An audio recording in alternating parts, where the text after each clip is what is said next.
Hey friends. Glad you're here at Fiction Blue. We've cooked up something special. What if Harry hired a private investigator to document the Dursleys' crimes for the Muggle authorities? Liking and subscribing really helps us out. Okay, story time. Chapter 1, The Cupboard Under the Stairs. The Hogwarts Express pulled out of Hogsmeade Station at 11 o'clock in the morning, and Harry Potter sat in a compartment with his best friends and thought about cupboards. Not the cupboard specifically, though that was part of it. He thought about the lock on the outside of his bedroom door. The cat flap they'd cut into the bottom so they could slide cold soup through like he was a prisoner. The bars on his window. He thought about how Dumbledore had stood in his office not 3 days ago, surrounded by the wreckage of his own silver instruments, and told Harry he'd always known, that sending him back to the Dursleys meant sending him back to pain. I cared more about your future than your present comfort. Comfort. As if the cupboard under the stairs was merely uncomfortable. As if the word for what the Dursleys did was discomfort. Harry. Hermione's voice, careful and soft, the way everyone had been speaking to him since Sirius fell through the veil. Are you hungry? The trolley's just come past. I'm fine. He wasn't fine. But that wasn't new. Ron and Hermione exchanged a look. Harry saw it because he always saw it, and he didn't resent it anymore. They loved him and they didn't know how to reach him right now, and that was all right. He didn't know how to be reached. Neville sat across the compartment reading a herbology journal. Luna had her feet up and was staring at the ceiling with an expression of gentle vacancy that Harry had learned masked a mind sharper than most people's. Ginny was pretending to do a crossword but really watching Harry with those brown eyes that saw too much. He thought about the prophecy. Neither can live while the other survives. He thought about the fact that Voldemort was out there, gathering strength, building an army, and that he, Harry, was expected to face that. To fight that. Possibly to die doing it. And he thought about the fact that in roughly 4 hours, he'd be deposited back at number 4, Privet Drive, to sleep in Dudley's second bedroom and eat whatever scraps Petunia felt like providing and try very hard not to exist too loudly. Something shifted in his chest. Not grief, not anger, something colder and more useful. It felt like a decision crystallizing. He'd been thinking about it since that night in Dumbledore's office, when the old man had wept and apologized and explained. He was done. Not done fighting Voldemort. He didn't get that luxury. But done being managed. Done being a piece on someone else's board. Done accepting that abuse was the price of protection, that his suffering was a necessary line item in Albus Dumbledore's grand strategy. He was going to fix this, and he was going to fix it in a way that no one in the wizarding world could undo with a flick of a wand. I need to make a stop before we get to London, he said. Ron looked up from his chocolate frog. What kind of stop? Gringotts. We won't have time, mate. The train gets in at, then I'll be quick. Hermione frowned. Harry, the Order will be meeting us at King's Cross. If you disappear, they'll worry. Let them. The silence that followed was the kind that had edges. Harry looked at his friends, really looked at them, and felt something thaw slightly. I'm not being reckless, he said. I have a plan. But I need to do something first, and I need to do it alone. The last time you said that, we ended up in the Department of Mysteries, Ron said, and there was just enough humor in it to take the sting out. Harry almost smiled. This is different. Nobody's going to get hurt. He paused. Well. The Dursleys might. He didn't explain further. Hermione looked like she wanted to press, but something in his expression must have stopped her, because she just nodded and said, Be careful. I will. And Harry? Yeah. Whatever it is, we're with you. You know that, right? He did know that. It was one of the very few things he knew absolutely. Yeah, he said. I know. The train rocked on through the Scottish countryside, and Harry watched the hills roll past and planned. King's Cross was the usual chaos, students pouring through the barrier, parents clustering, trunks banging against ankles. Harry came through with his trunk and Hedwig's cage and immediately spotted the order contingent, Moody with his bowler hat pulled low, Tonks with her hair bubblegum pink, Lupin looking grayer and thinner than ever. They were trying to look casual and failing spectacularly. The Dursleys were nowhere in sight, which meant they were waiting in the car park, refusing to set foot in the station. Standard procedure. Right then, Potter, Moody growled, his magical eye spinning. Straight to the car, no dawdling, keep your head down, I need an hour, Harry said. You need a what? An hour. I have an errand to run. I'll meet the Dursleys in the car park at, he checked the station clock, 4:30. Moody's real eye narrowed. Absolutely not. Dumbledore's orders are, Dumbledore's orders. Harry let the word sit. He watched Moody's face, and Lupin's, and Tonks's. He let them hear the flatness in his voice. Right. I'll be at the car park in 1 hour. You can follow me if you want, but you'll have trouble where I'm going. He turned and walked toward the station exit before any of them could respond. Behind him, he heard Moody swearing and Lupin saying, let me talk to him, and Tonks saying, he's not wrong, though, is he? Harry kept walking.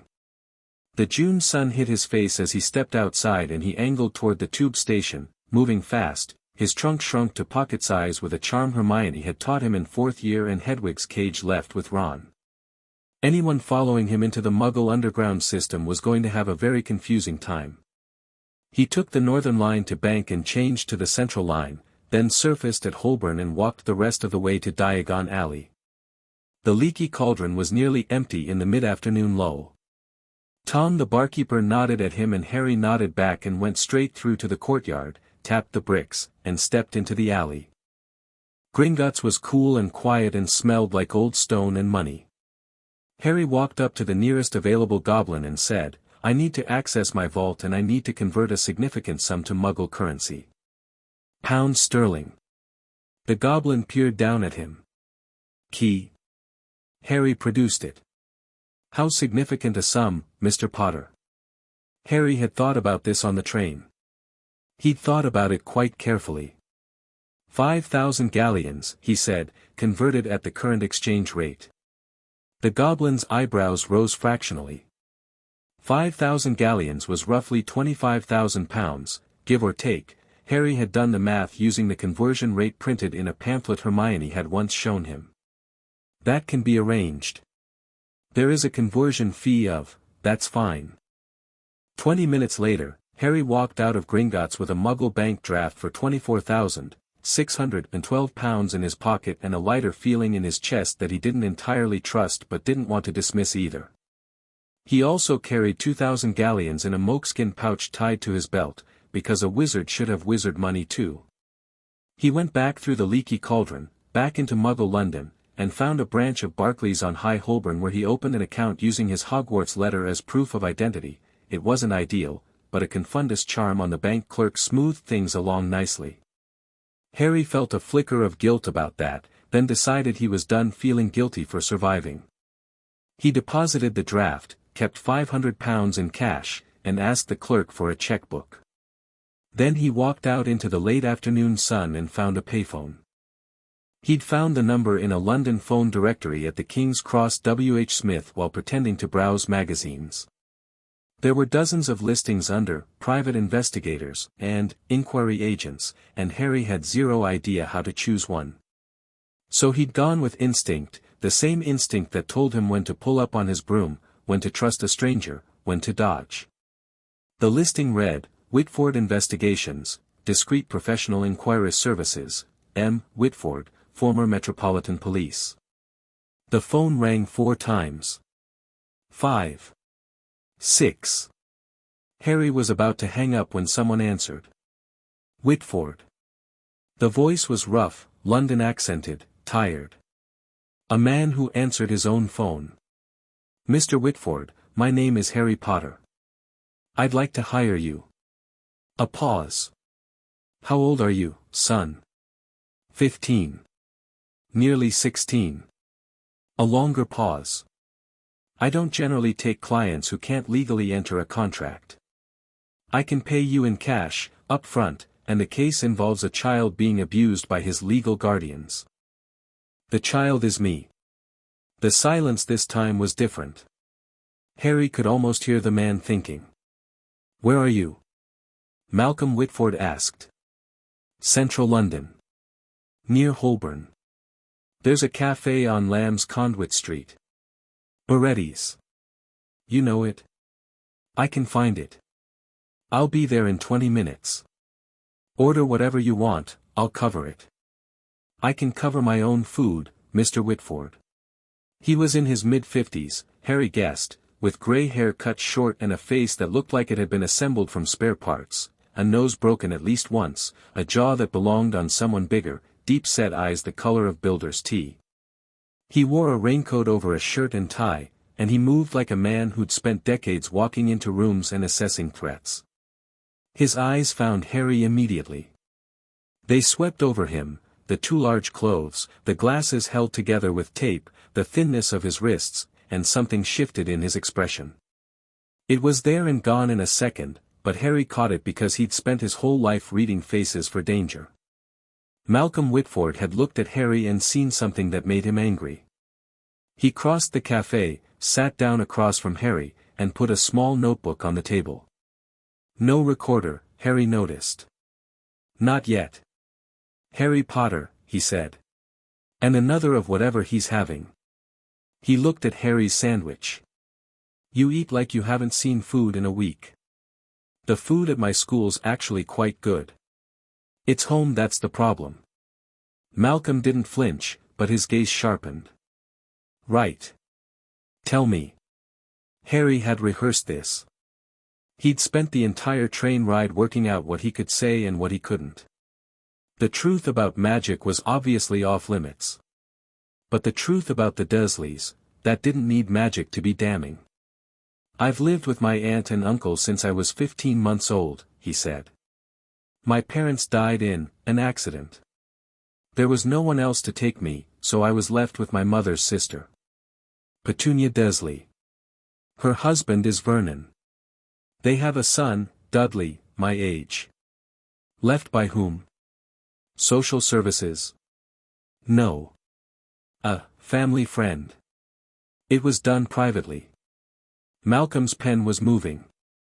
No formal custody arrangement. Not that I'm aware of. Go on. From when I arrived until I was 11, I slept in the cupboard under the stairs. Malcolm's pen stopped. It's a small cupboard, Harry continued, keeping his voice steady. He'd practiced this too. Flat, factual, no self-pity. Self-pity made people uncomfortable and uncomfortable people stopped listening. Standard understairs storage. My mattress was a cot mattress on the floor. There were spiders. The light didn't work for most of it, so I used to nick candle stubs from the kitchen when my aunt wasn't looking. My school letters were addressed to Mr. H. Potter, the cupboard under the stairs. Someone at my school knew. Malcolm set his pen down. He picked up his coffee, took a long drink, and set it back. Harry watched the man's jaw work. When I turned 11, I got into a boarding school. A good one. My parents left money for it. When I came home that first summer, they'd moved me into my cousin's second bedroom. Not because they'd had a change of heart, because they were afraid of the people who'd enrolled me in school. Your cousin had a second bedroom. His first bedroom was for sleeping.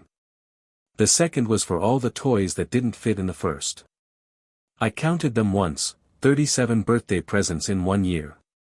He told him about Dudley's gang and the game they called Harry hunting and the fact that every teacher at his primary school had been told by the Dursleys that Harry was a delinquent, a liar, a troubled child, so that when he showed up with bruises, no one asked the right questions. He told him about the bars on the window. He told him about the locks on the door. He told him about the cat flap. He told him about Vernon's hands, thick fingers digging into the back of his neck, shoving him into the cupboard, once throwing him so hard against the hallway wall that Harry saw stars and had a knot on the back of his head for a week. He told him about Petunia's frying pan aimed at his head and the time she'd slapped him so hard his glasses broke. He told him about Aunt Marge's dog being set on him while the adults laughed. He kept his voice steady throughout. He'd had practice, after all. Years of practice at not reacting, not showing, not giving them the satisfaction. When he finished, the cafe was quieter than it had been. Rita behind the counter had stopped clanking cups. She was standing very still with her back turned, and Harry realized she'd been listening. Malcolm Whitford looked at his notebook. He'd filled 4 pages in tight, angular handwriting.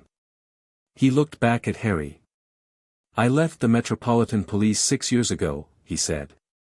"I was a detective inspector. Specialist crime, child protection unit for the last 3 years of my career.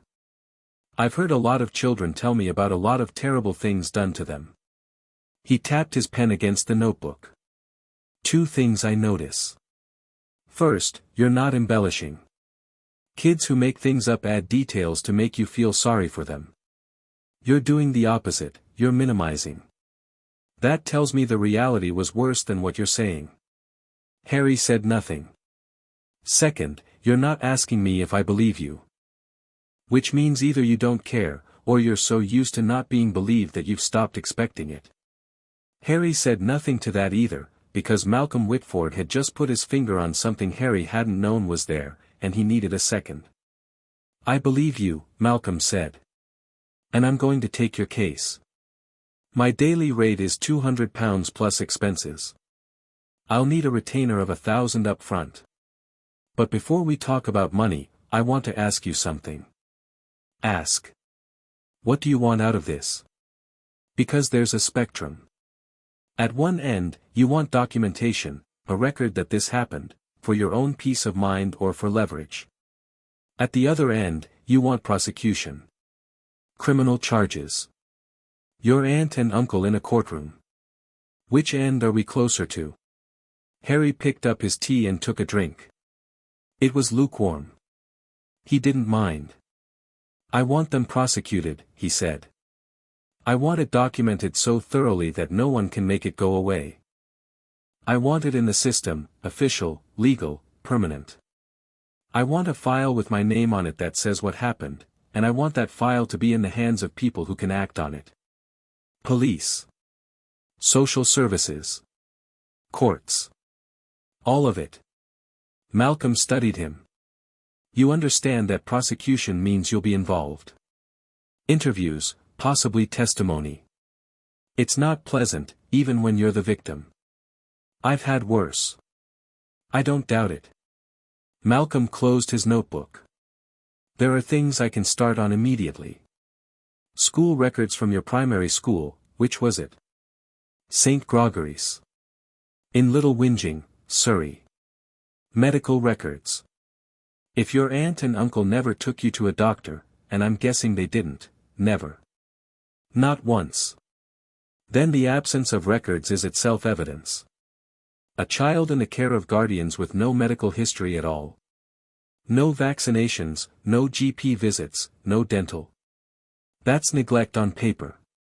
Dudley had a private doctor. Petunia took him for everything."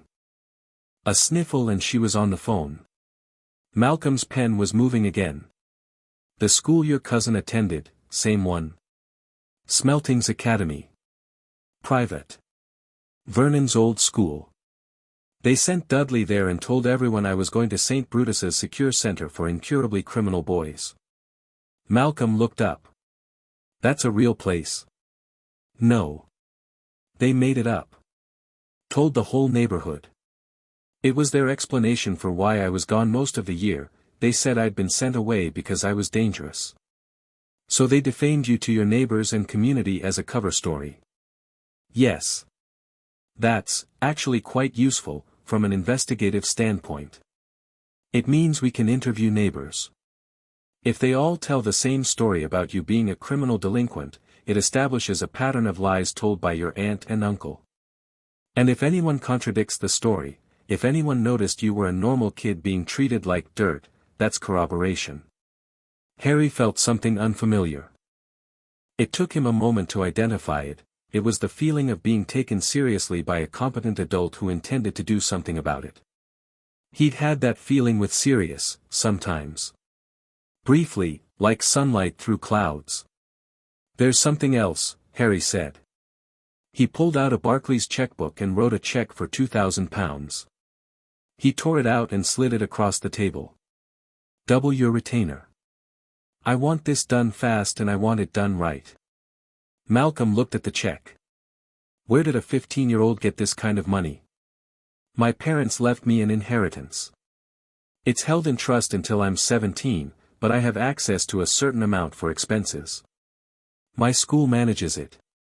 This was close enough to the truth that it didn't taste like a lie. "Your school manages your inheritance. It's an unusual school." Malcolm picked up the check, folded it, and put it in his jacket pocket. "I'll need to visit the house. See the cupboard. Photograph everything. And I'll need to do it without your aunt and uncle knowing I'm there. That won't be easy. My uncle doesn't work in the summer, he takes July off. But he goes to the pub on Thursday nights and takes Dudley with him. My aunt goes to her book club. I'm usually alone in the house from about 7 until 10. This Thursday should work. Address? Number 4, Privet Drive, Little Whinging, Surrey." Malcolm wrote it down, then paused. "Harry. Yeah. You said someone left you with these people. A family friend. Is that person still alive?" Harry thought of Dumbledore. The half-moon spectacles, the gentle voice, the absolute certainty that he was right about everything. "He's alive. Would you be willing to tell me who?" "Not yet. He's powerful. Connected. He'd try to shut this down if he found out." Malcolm's eyes narrowed. He'd spent decades around people who held things back, and Harry could see him filing this away, turning it over, not pushing. A good investigator knew when to wait. "All right," he said. "We'll come back to that. One last thing for today, do you have somewhere safe to go if things escalate at home? If your uncle finds out what we're doing?" Harry thought about this. He thought about the Burrow, and Grimmauld Place, and the fact that the wizarding world expected him to stay at Privet Drive because of blood wards he'd never asked for and didn't particularly trust. "I can handle my uncle," he said. "I don't doubt that either. But I'd like you to have an exit strategy." "I've always got an exit strategy, Malcolm."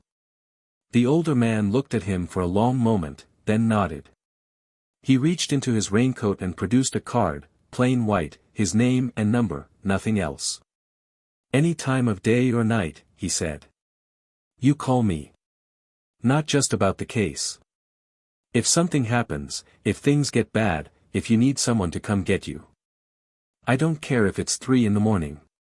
You ring me." Harry took the card and put it in his pocket next to his wand.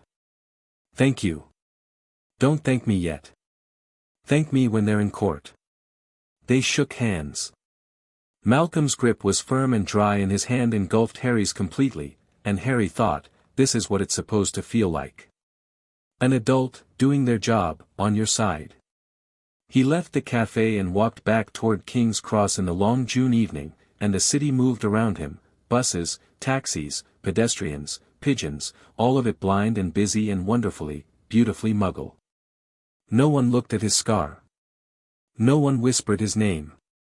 He was just a thin teenager in oversized clothes walking through London with a purpose, and for the first time in weeks, the weight on his chest had a crack in it where something like light was getting through. He made it to the King's Cross car park at 4:20, which was 10 minutes late but not disastrously so. The Dursleys' car was idling in the pickup zone, Vernon behind the wheel with his face already purpling, Petunia in the passenger seat with her lips pressed into a line so thin they'd practically disappeared, and Dudley in the back seat taking up most of it.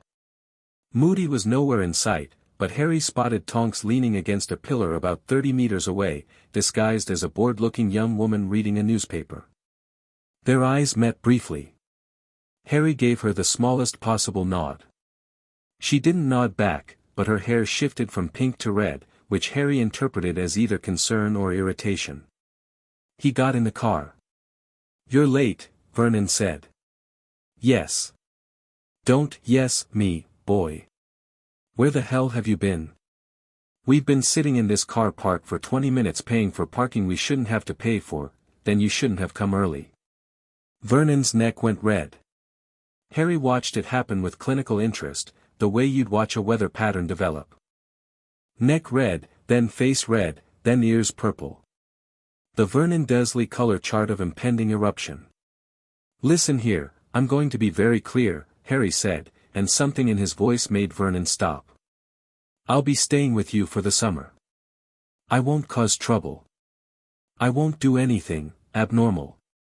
In exchange, I expect to eat 3 meals a day, use the bathroom without permission, and come and go from the house as I please.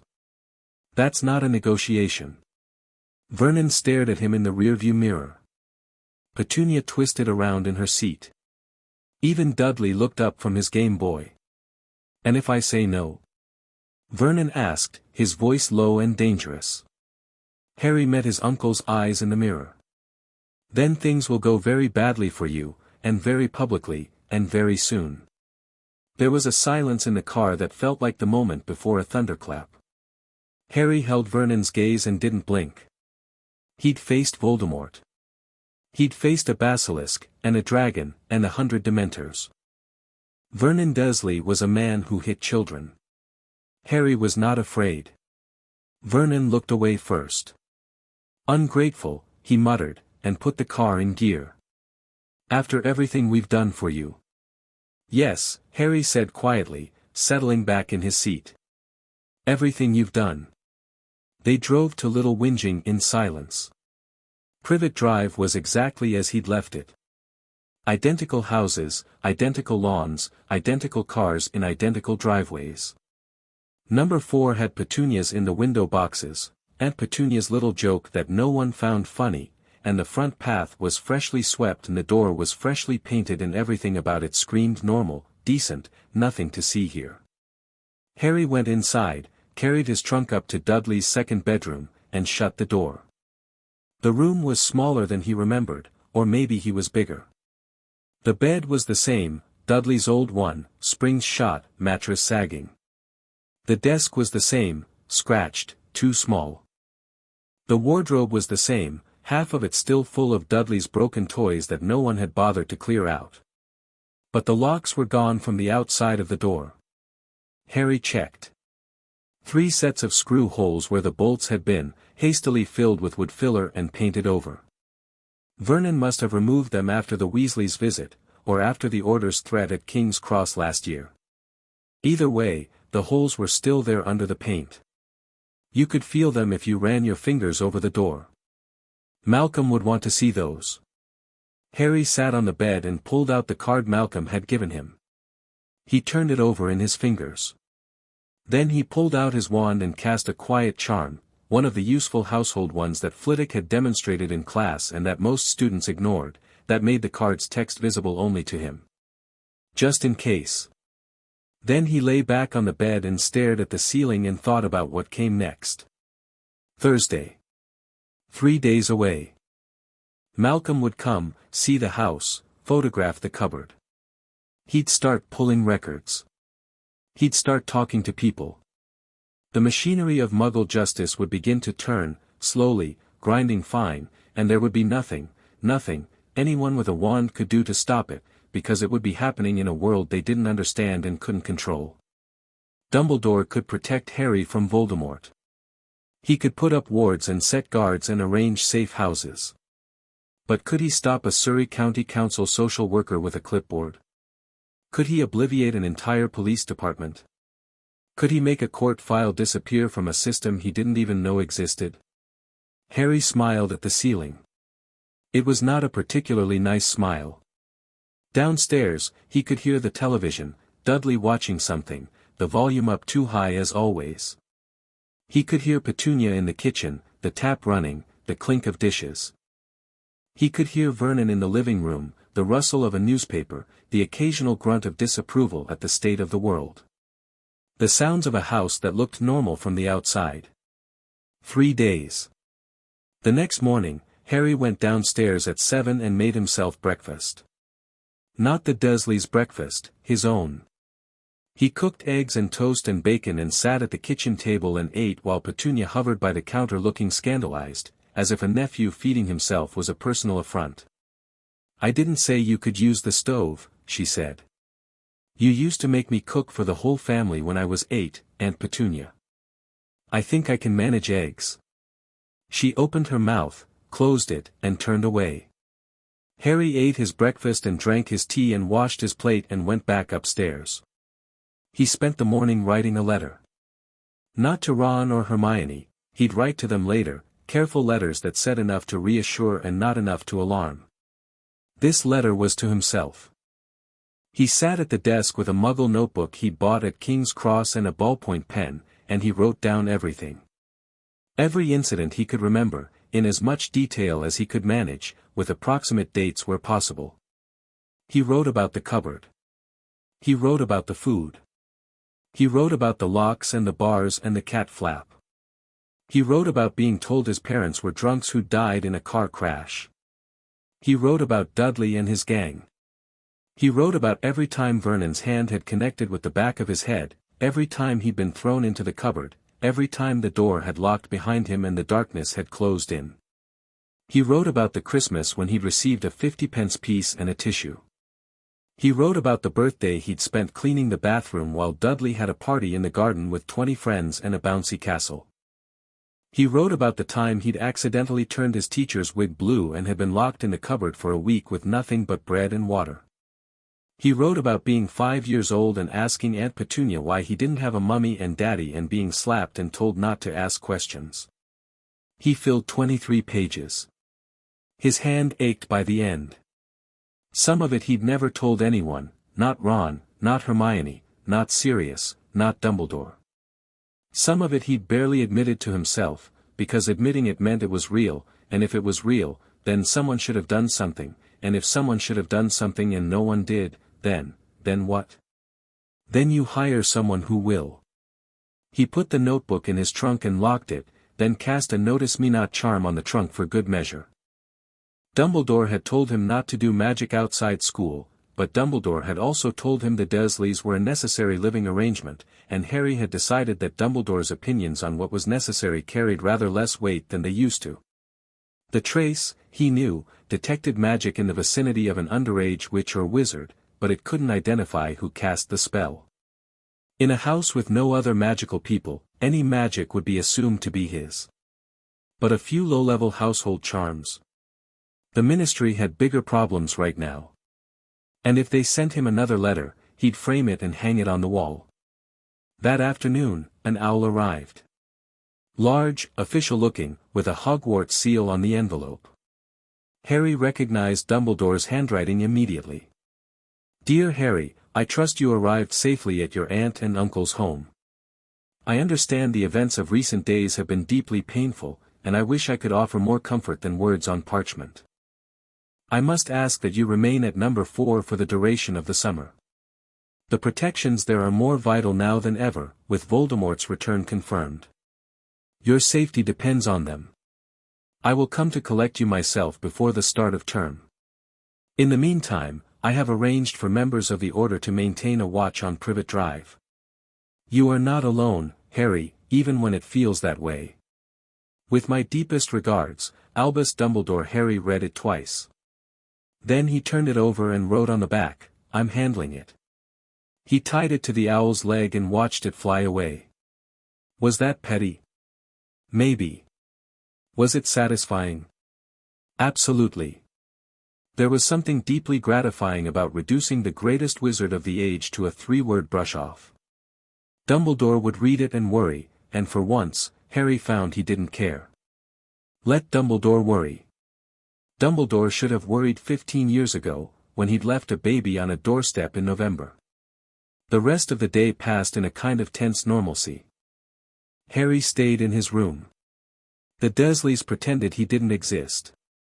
It was their default mode, and Harry was fine with it. He read through his defense textbook, practiced wand movements without casting, and did 50 press-ups because his body felt restless and caged, and physical exhaustion was better than mental spiraling. At dinner, he went downstairs and took food from the kitchen. Petunia had cooked a roast for the family, a proper Sunday roast on a Tuesday, which was either madness or a power play, and Harry served himself a plate without asking. Vernon looked up from his end of the table and his face began the red progression, but Harry sat down and started eating, and something about the absolute ordinariness of his defiance seemed to short-circuit Vernon's rage. Dudley watched Harry with a confusion that bordered on curiosity. Harry met his cousin's eyes and saw something unexpected there, not malice, but uncertainty. Dudley was 16 and roughly the size of a young gorilla, but his eyes, small and watery, had a quality Harry hadn't noticed before. Something almost approaching thought. "What are you looking at?" Dudley said, but without real heat. "Nothing," Harry said. "Good roast." Petunia practically vibrated with the injustice of a compliment being paid to her cooking by the wrong nephew. Harry finished his dinner, washed his plate, and went back upstairs. He checked the window, the garden below, the identical garden stretching in both directions, the car in the drive. Across the street, a figure sat on Mrs. No. 7's garden wall, reading a book in the dying light. Mundungus Fletcher, judging by the silhouette and the faint smell of pipe tobacco drifting up. "You're watching the house," Harry thought. "And the house is watching me. And none of you saw what was happening inside it for 10 years. He drew the curtains and went to bed. Wednesday was much the same.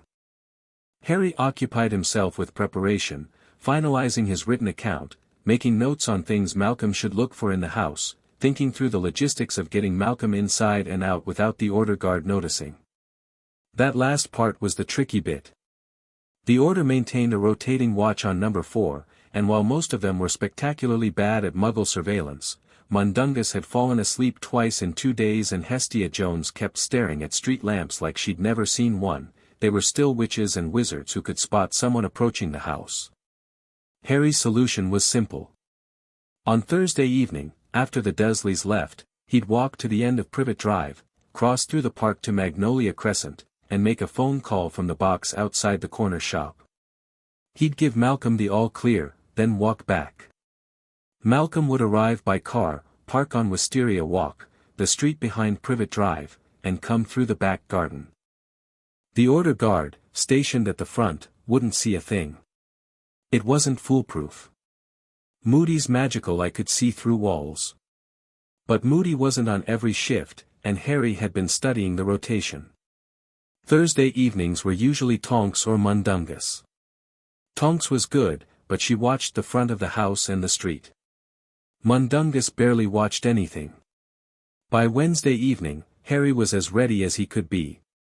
He spent an hour checking that the cupboard under the stairs was still accessible. It was, though Petunia had filled it with coats and cleaning supplies, as if a perfectly ordinary cupboard could be camouflaged into innocence. Underneath the coats, the walls still had the marks. A faint pencil line where a small Harry had measured his height year by year. A crack in the plaster where he'd banged his head sitting up too fast in the dark. A stain on the floor that might have been anything but was, in fact, blood from the time he'd cut his hand on a broken shelf and hadn't been allowed a plaster. Harry looked at these marks and felt something vast and quiet move through him. Not anger. Something older. I lived here, he thought. I lived in this box. And they told me I should be grateful. He closed the cupboard door and went to make himself dinner. Thursday came gray and humid, the kind of English summer day that promised rain and didn't deliver. Harry watched the clock all afternoon with a patience that surprised him. He'd expected to feel nervous. Instead, he felt focused, the same cold clarity he'd felt on the train, sharpened to an edge. At 6:30, Vernon came downstairs in his going-out shirt, which was the same as his staying-in shirt but with fewer stains. "Boy," he said, then corrected himself with visible effort. "Harry. We're going out. Dudley and I. Your aunt has her thing." He waved a hand vaguely. "Fine. Don't touch anything." Don't break anything. Don't do anything abnormal.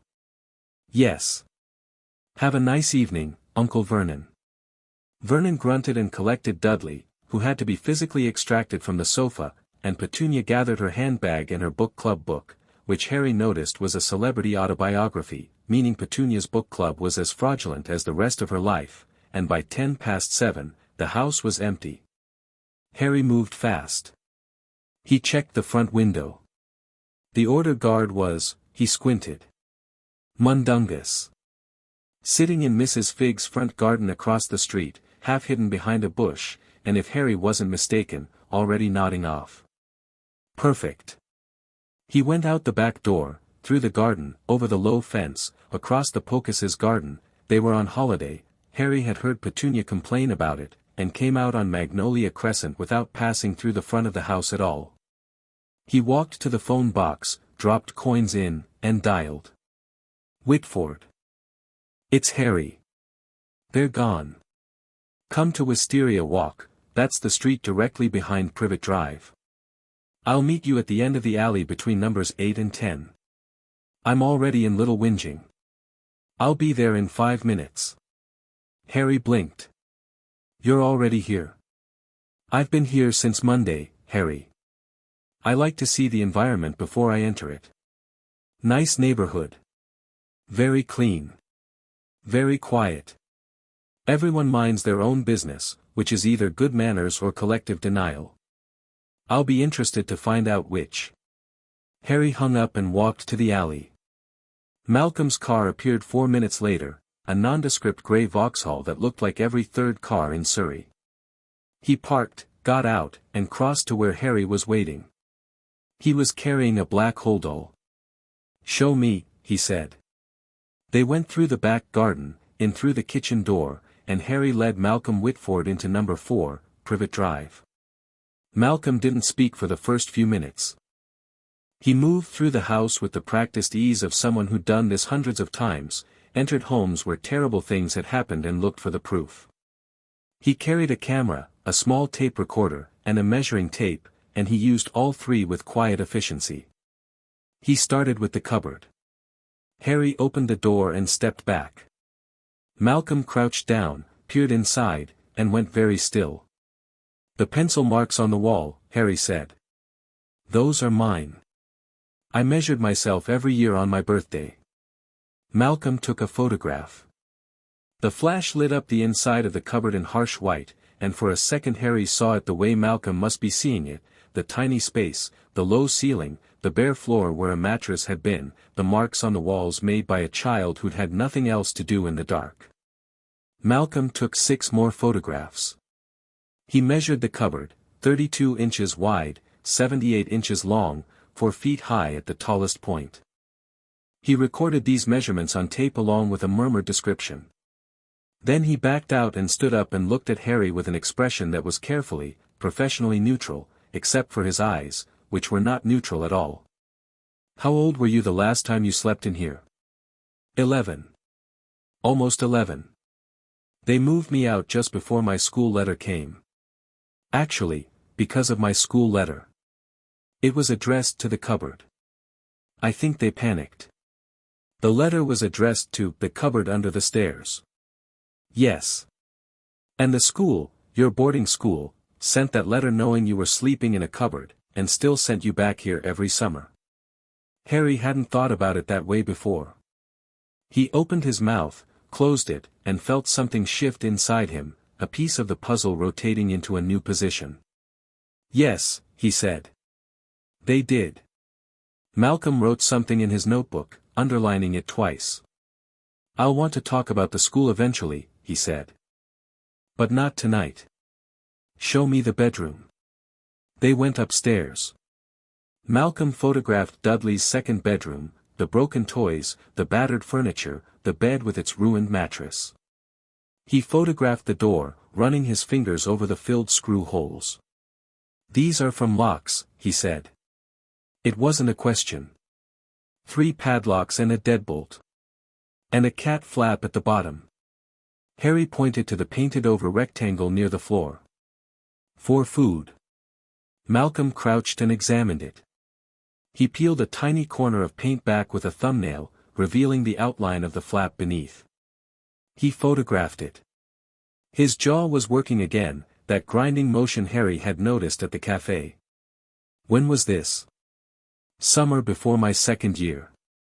I was 12. My uncle installed bars on the window too, you can see where the brackets were. Harry pointed to the window frame. 4 small holes, filled and painted, 2 on each side. Bars on the window. Locks on the door. A cat flap for food. Malcolm stood up slowly.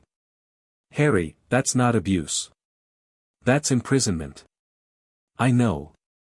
False imprisonment of a minor. That's an indictable offense. That's Crown Court. Good. Malcolm looked at him. You're remarkably composed about this. I've had time to process it. And I've decided that being upset is less useful than being effective. You're 15. Almost 16. And I've had a complicated life. Malcolm shook his head, but there was something in it that might have been respect. He moved through the rest of the house efficiently. He photographed Dudley's main bedroom, enormous, stuffed with electronics and sports equipment and every conceivable luxury. He photographed the kitchen, noting the child-sized step stool still tucked beside the stove. He photographed the garden, the shed, the impeccable normality of it all. In the living room, he paused in front of the mantelpiece. It was covered in photographs, Dudley as a baby, Dudley as a toddler, Dudley in school uniform, Dudley on holiday, Dudley. Vernon and Petunia on their wedding day. Vernon shaking someone's hand at a Grunnings corporate event. A formal family portrait, Vernon, Petunia, and Dudley, all smiling, all polished, all present. No Harry. Not a single photograph of Harry anywhere in the house. Malcolm photographed the mantelpiece. He photographed the wall of the hallway, where more family pictures hung. He did a slow circuit of the entire ground floor, checking every surface. Is there a photograph of you anywhere in this house? He asked. No. Were there ever? No. Malcolm set his camera down. He sat on the arm of the sofa and rubbed his face with both hands, and for a moment the professional mask slipped and Harry saw the man underneath, a man who had spent years in child protection, who had thought he was past being shaken, who was shaken. I've been doing this for a long time, Malcolm said. I've seen council estates where kids were locked in rooms. I've seen poverty cases, addiction cases, every kind of case. But this, he gestured at the spotless living room, the tasteful curtains, the framed photographs from which one child had been systematically erased, this is the worst kind. Because it's deliberate. It's not poverty or addiction or mental illness. It's choice. These people chose to do this. They had the resources to care for you and they chose not to. They had a cupboard and a bedroom and they chose the cupboard. They had food and they chose to withhold it. They had a family and they chose to exclude you from it. He picked up his camera again. I've been pulling records since Monday. Do you want to know what I've found so far? Yes. Your aunt and uncle have been claiming child benefit for you since 1981. That's roughly £15 a week, which over 15 years comes to approximately £11,700. Given what you've described about your living conditions, it's reasonable to argue that none of that money was spent on your care. That's benefit fraud. Harry hadn't known about this. They were getting paid to look after me. The state was paying them to look after you. Whether they spent it on you, that's what I intend to prove they didn't. I've also found that Vernon Dursley filed a homeowner's insurance claim in 1991 for quote, structural damage to rear kitchen wall caused by wildlife interference. The claim was for £400. Harry went cold. He remembered the letters. The Hogwarts letters, arriving by the dozen, by the hundred, flooding through the letterbox, shooting out of the fireplace, Vernon nailing the door shut and boarding up the windows and finally dragging them all to that godforsaken hut on a rock in the sea. The kitchen wall had taken some damage in the process. That wasn't wildlife, Harry said carefully. No. I didn't think so. There was another claim in 1993, damage to fixtures and fittings caused by minor domestic incident. £600. And one more in 1995, replacement of rear bedroom window, storm damage. £200. The bars on the window. Dudley's tale. The various magical accidents that had been papered over with insurance money. They've been profiting from things that happened because of me, Harry said slowly. They've been profiting from your existence while treating you like an animal. Yes. Harry sat down in Vernon's armchair, something he'd never been allowed to do, and let this sink in. It was one thing to know he'd been abused. He'd known that, on some level, since he was old enough to realize that other children didn't sleep in cupboards. But to learn that the Dursleys had been financially benefiting from having him in the house, while simultaneously treating him as if his presence was a burden they could barely tolerate, that was something else entirely. It was galling. And it was perfect evidence. Malcolm, he said. How bad is this going to be for them? If we can prove what I think we can prove. Very bad. We're looking at child cruelty, false imprisonment, fraud, and potentially conspiracy, because your aunt was complicit in everything your uncle did, and arguably in the intimidation and defamation as well. Combined, we're talking years. Actual prison time. And the house? The money? If there's a criminal conviction for fraud, the court can order repayment. And in a civil case, which we could pursue separately, you'd be entitled to compensation for the years of abuse and unpaid labor. Harry almost laughed. The Dursleys, paying him. After everything. I don't want their money, he said. I just want the truth on record. The truth on record is what I do. Malcolm checked his watch. How long have we got? Another hour at least. Maybe 90 minutes. Good. I want to photograph the exterior, then I need to walk you through the formal statement process. Everything you've told me, I need on tape, and I need it structured in a way that Surrey police can use. They spent the next hour doing exactly that. Malcolm set up his tape recorder on the kitchen table, and Harry told his story again, the whole thing, from the beginning, in order, answering Malcolm's careful questions with the precision of someone who'd been thinking about this for a very long time. When they were done, Malcolm turned off the recorder and sat back. One more thing, he said. I need to ask about the school. My boarding school. The one that sent letters addressed to a cupboard and still sent you back every summer. I understand if you're not ready to discuss it, but eventually I'll need to know why the institution responsible for your education didn't report your living conditions to the authorities. Harry thought about Hogwarts. About Dumbledore, who knew everything and did nothing. About McGonagall, who addressed those letters. About Snape, who'd once looked into Harry's memories during a clemency and seen the cupboard and the hunger and the hitting and had used it as ammunition rather than reporting it. The school is complicated, Harry said. It's private. Very private. Very secretive. They have their own way of doing things and they don't involve outside authorities. That's not a defense. That's a red flag. I know. But going after the school is a different fight, and I need to win this one first. Malcolm nodded slowly. Fair enough. But Harry, if that school knew what was happening to you and did nothing, they're culpable. And I don't care how private or secretive they are. No institution is above the law. Harry thought about the Statute of Secrecy and the Ministry of Magic and the Wisengamot and the entire parallel legal system that governed a world Malcolm Whitford didn't know existed. No institution is above the law was a lovely sentiment. Harry hoped it was true. We'll get there, he said.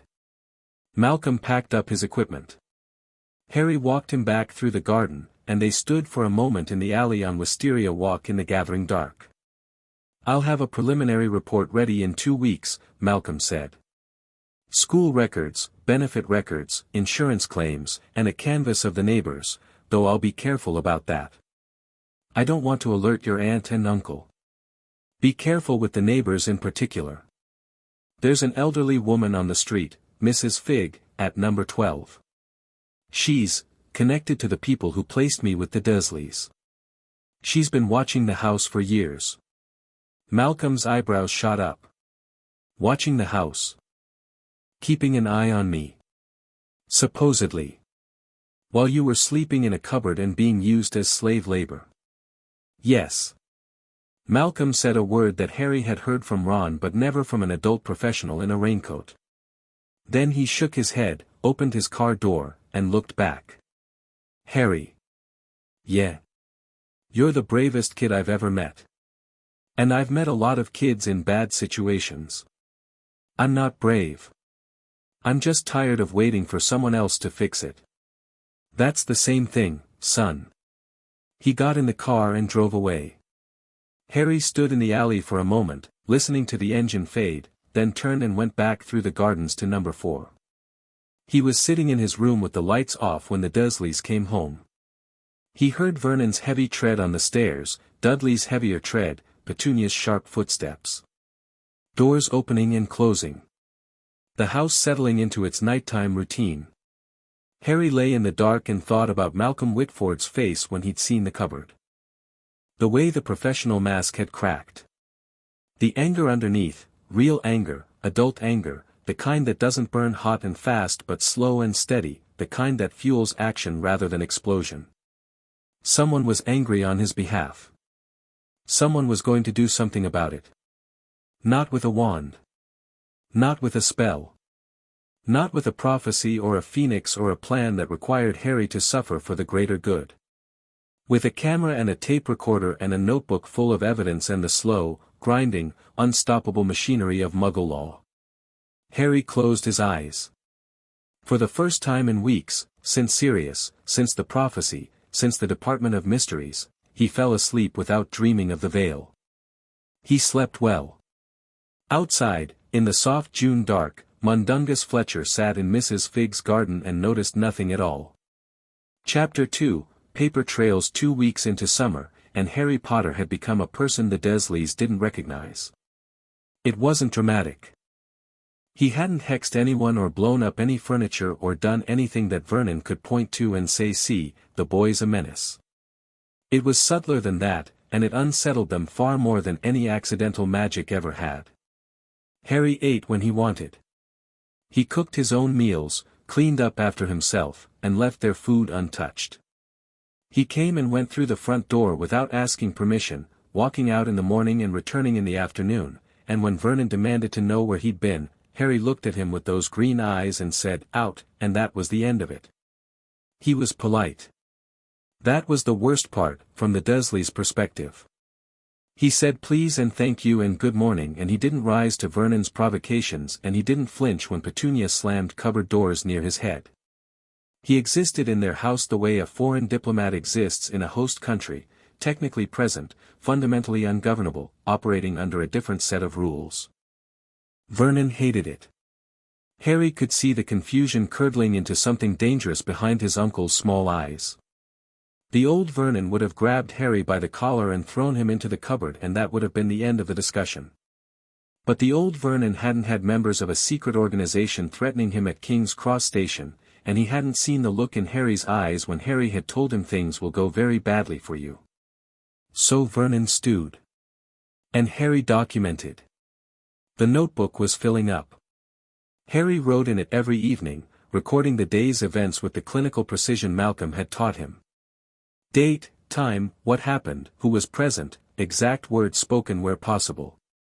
Most days there was nothing worth recording. The Dursleys' primary mode of abuse had always been neglect and contempt rather than active violence, and with Harry refusing to play the victim, they defaulted to pretending he didn't exist. But the house itself was evidence, and Harry was gathering it methodically.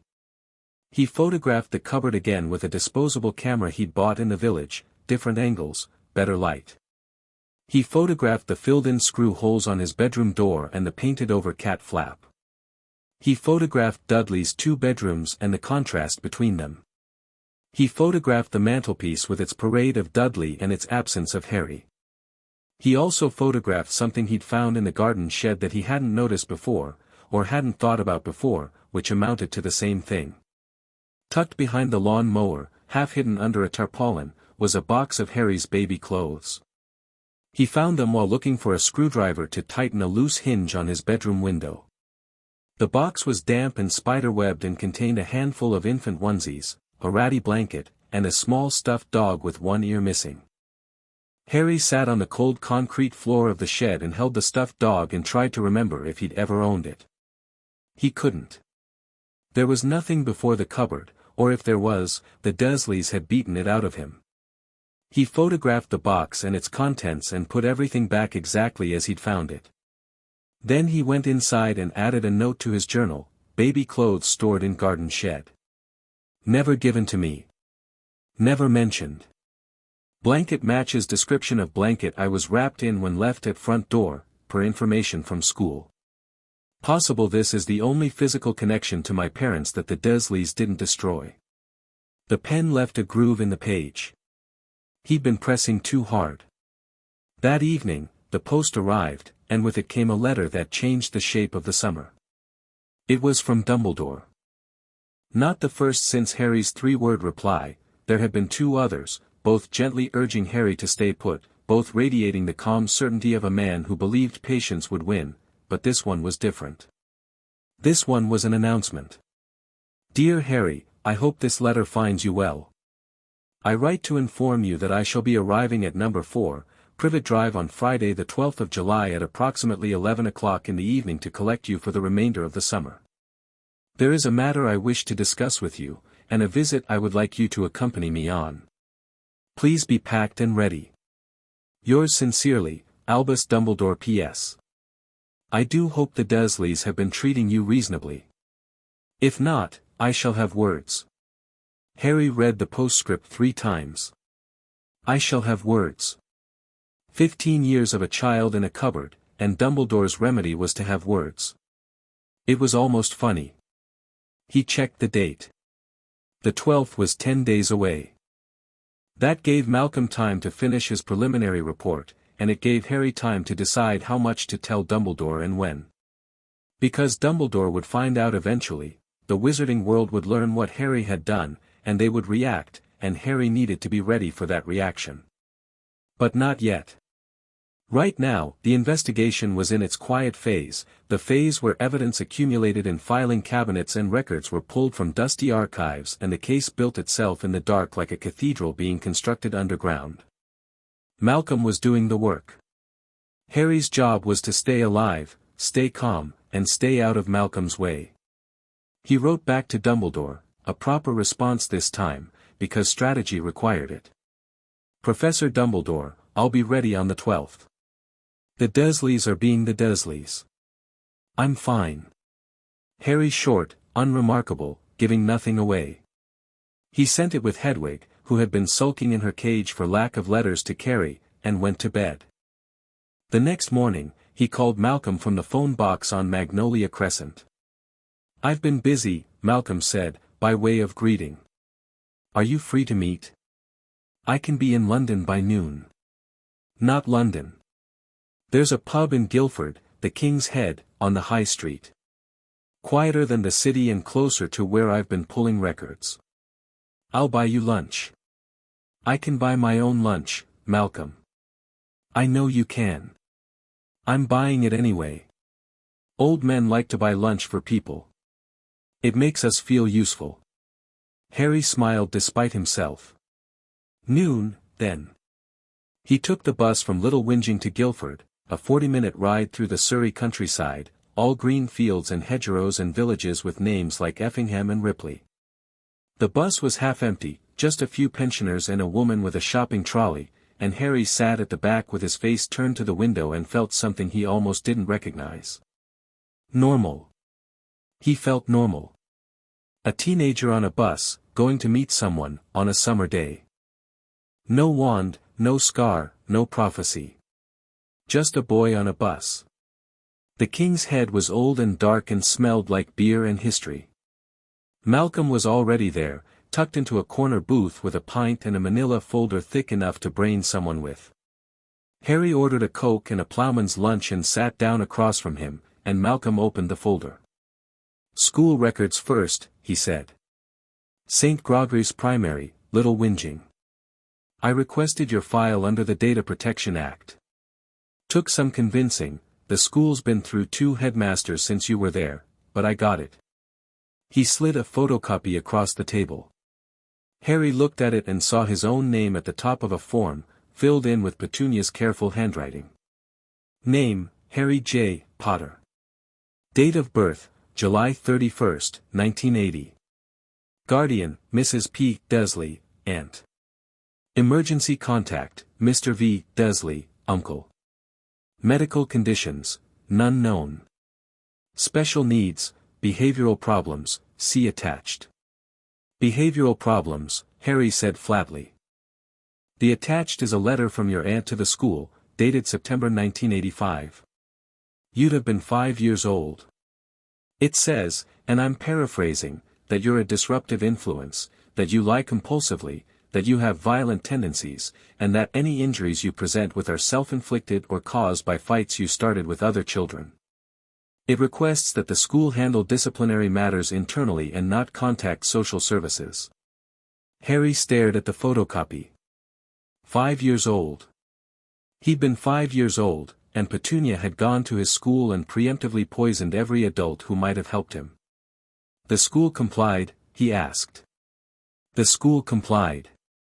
There's a handwritten note on the file from the then headmaster, a Mr. Clarence, that says, parents informed, matter handled internally. That note appears 4 separate times across your 6 years at the school, each time in response to a teacher raising a concern about your welfare. What kind of concerns? Malcolm pulled out another sheet. October 1986, teacher notes that Harry Potter frequently comes to school without proper lunch and appears underfed. November 1987, teacher notes that Harry Potter is wearing clothes several sizes too large and has visible bruising on his arms. March 1989, teacher notes that Harry Potter fell asleep in class 3 days running and when woken appeared disoriented and frightened. January 1990, teacher notes that Harry Potter has not been seen by the school nurse despite repeated requests from staff. 4 times. 4 separate teachers had looked at a small, thin boy in oversized clothes with bruises on his arms and had raised the alarm, and 4 times the alarm had been silenced by a headmaster who'd been told by Petunia Dursley that the boy was a liar and a troublemaker. Mr. Clarence, Harry said. Is he still alive? Retired. Living in Dorking. I haven't approached him yet, I want to build the file a bit more before I start interviews.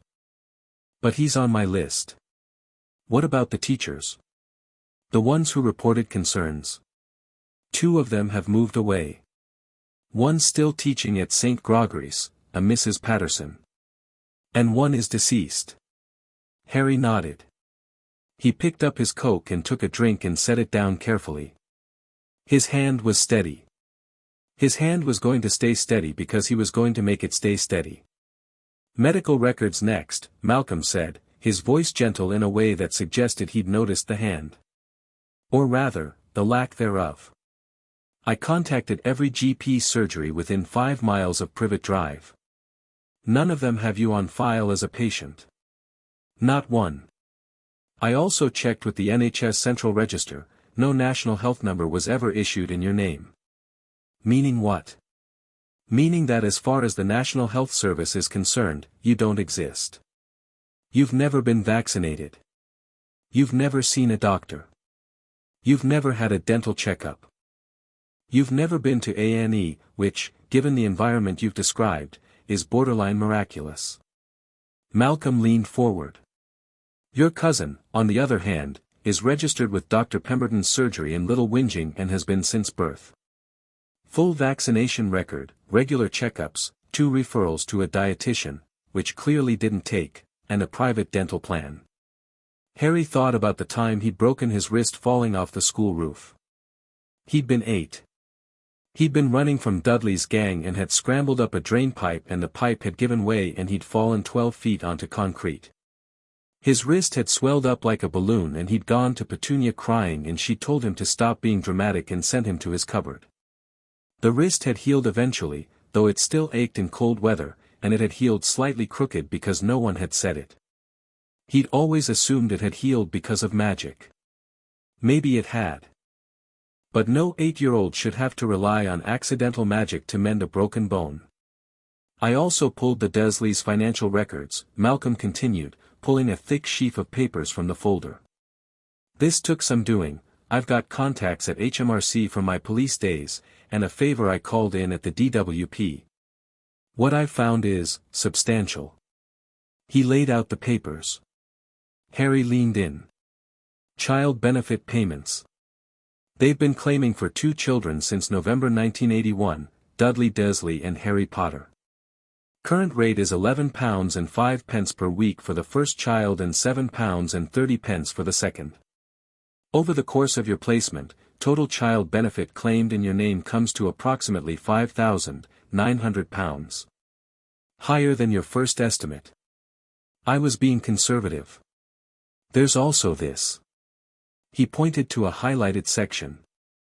In 1988, your aunt applied for a guardian's allowance. That's an additional payment for someone raising a child whose parents have both died. It was granted. An additional £12 and 35 pence per week, which over the relevant period amounts to approximately £6,700. Harry did the maths. That's over £12,000. 12,600, give or take. Paid by the government to Petunia Dursley for your care.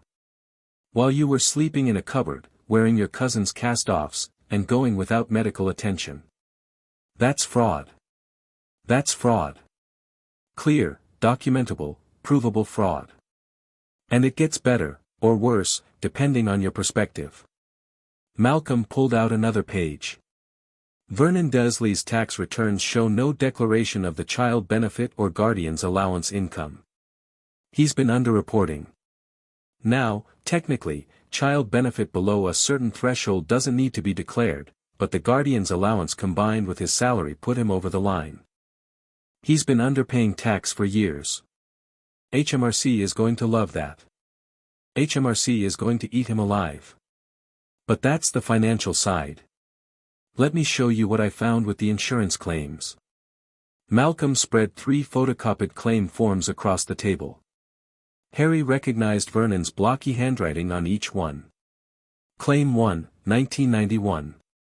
Kitchen wall damage, attributed to wildlife. £412.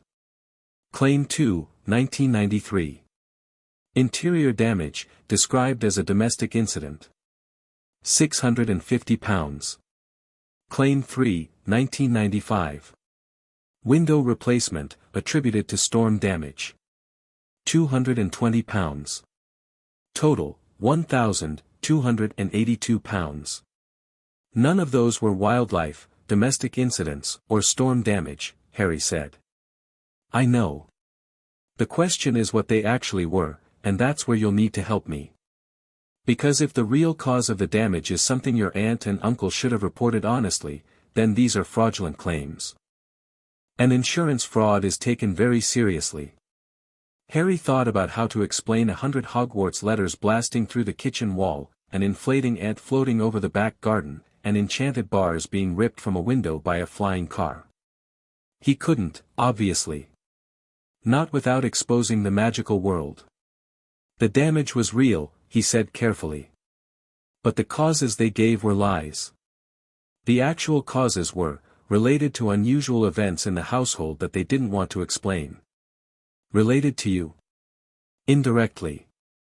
Malcolm studied him. Harry, there's something you're not telling me about your school. Something that connects to these events. I'm not going to push you on it, but I want you to know that I'm aware there's a gap in the story, and eventually I'll need to understand it to build the strongest possible case. I know. And I'll tell you when I can. Right now, the fraud stands on its own. They lied on insurance claims. The documentation proves it. It does. Malcolm gathered the papers back into the folder. Now. Neighbors. You've talked to the neighbors? Not yet, not formally. But I've been in little whinging for almost 2 weeks, on and off. I've been watching the house, watching the street, getting a feel for the community. And Privet Drive is the most aggressively normal street I've ever seen in 30 years of surveillance. Every lawn is mowed. Every car is washed.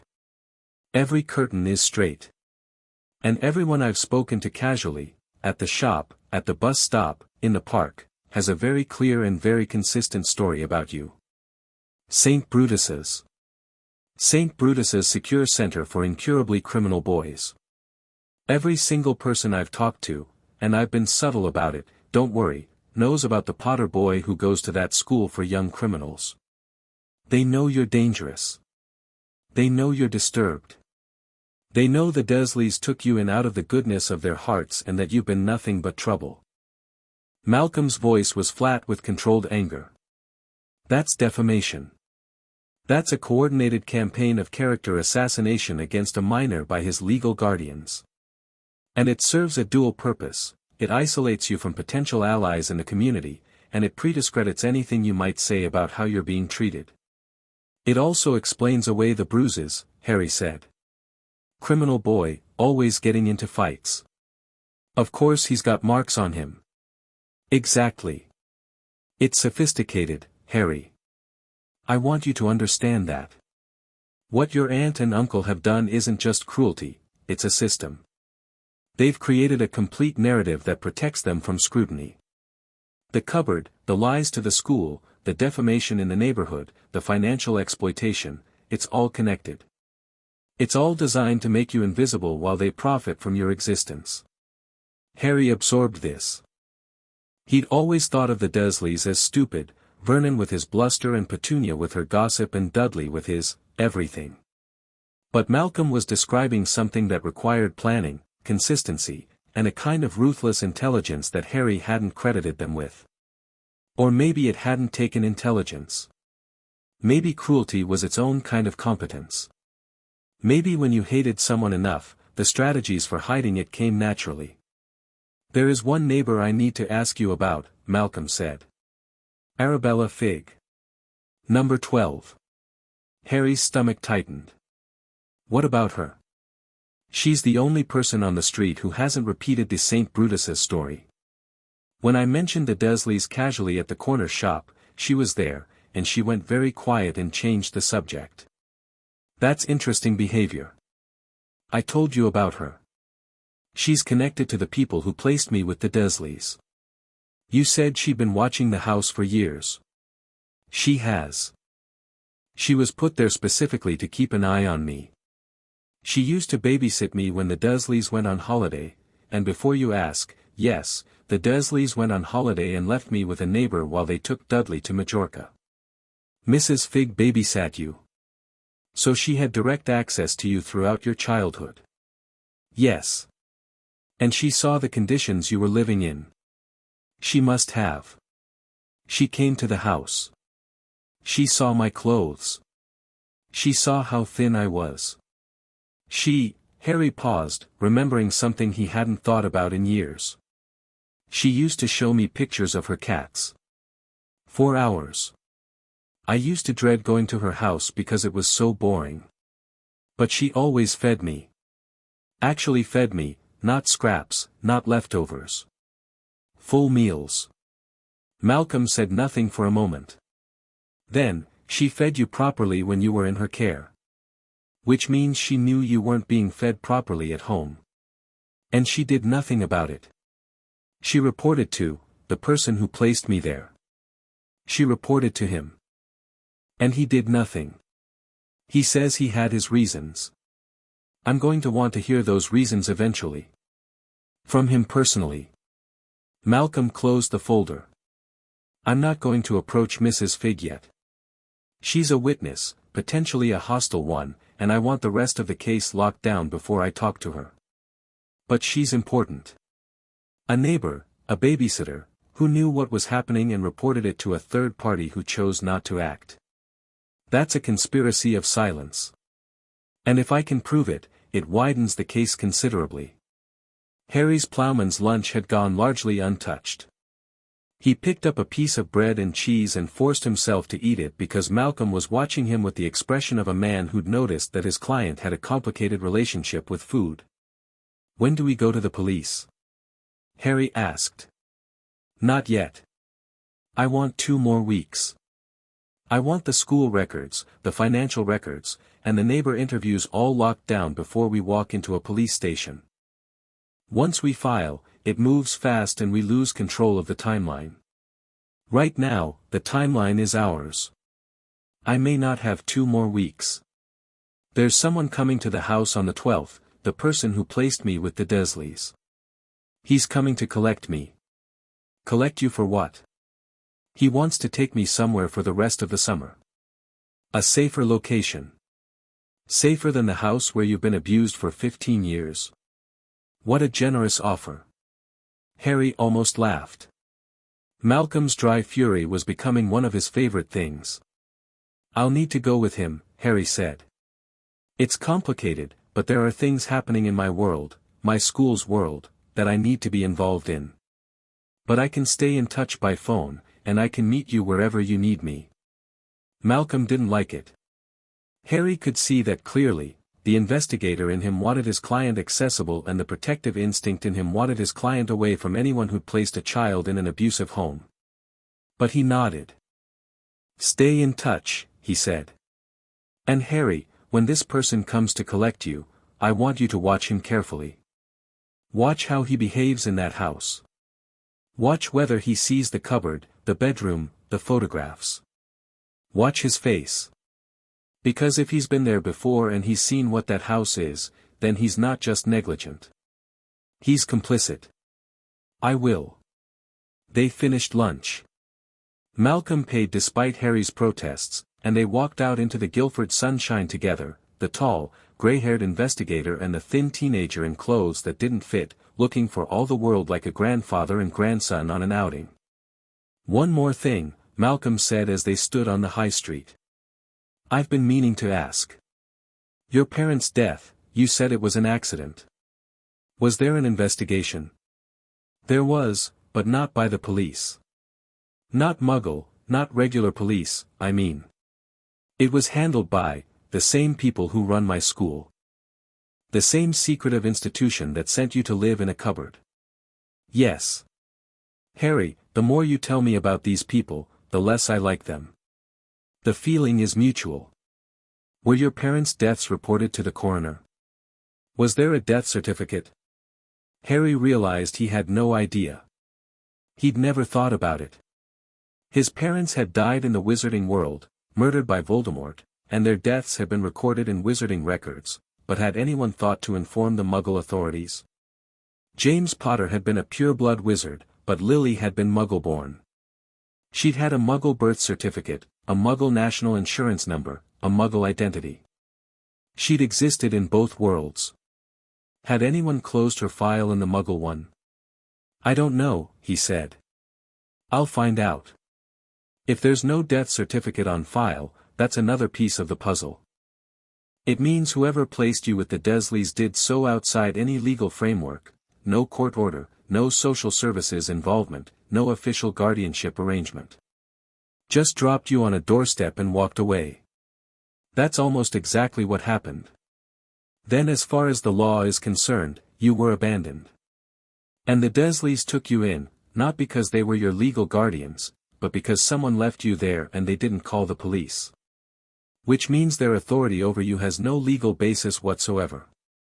Harry stood on the pavement in Guildford and felt the ground shift under his feet.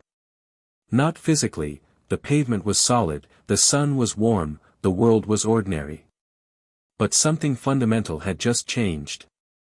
He'd always assumed the Dursleys had some legal right to him. Some piece of paper somewhere that said this child belongs to these people. He'd assumed Dumbledore had arranged it, that there was a framework, a system, a reason. But there wasn't. There was just a baby on a doorstep and a letter tucked into its blanket and 15 years of suffering built on nothing. "Malcolm," he said. "When we go to the police, I want everything. I want every charge you can find. I want the fraud, the abuse, the imprisonment, the defamation. I want the lack of medical care and the lack of legal guardianship and the fact that nobody, did anything. That's what you're going to get.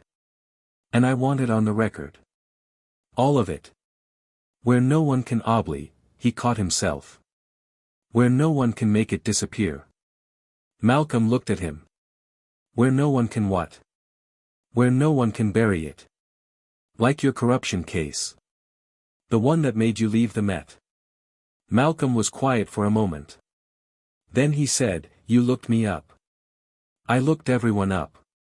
I called 6 investigators before I called you. You were the only one whose name came up in newspaper articles about refusing to suppress evidence in a police corruption case. That case cost me my career. And that's why I hired you. Because you're the kind of man who'd rather lose his career than help someone hide the truth."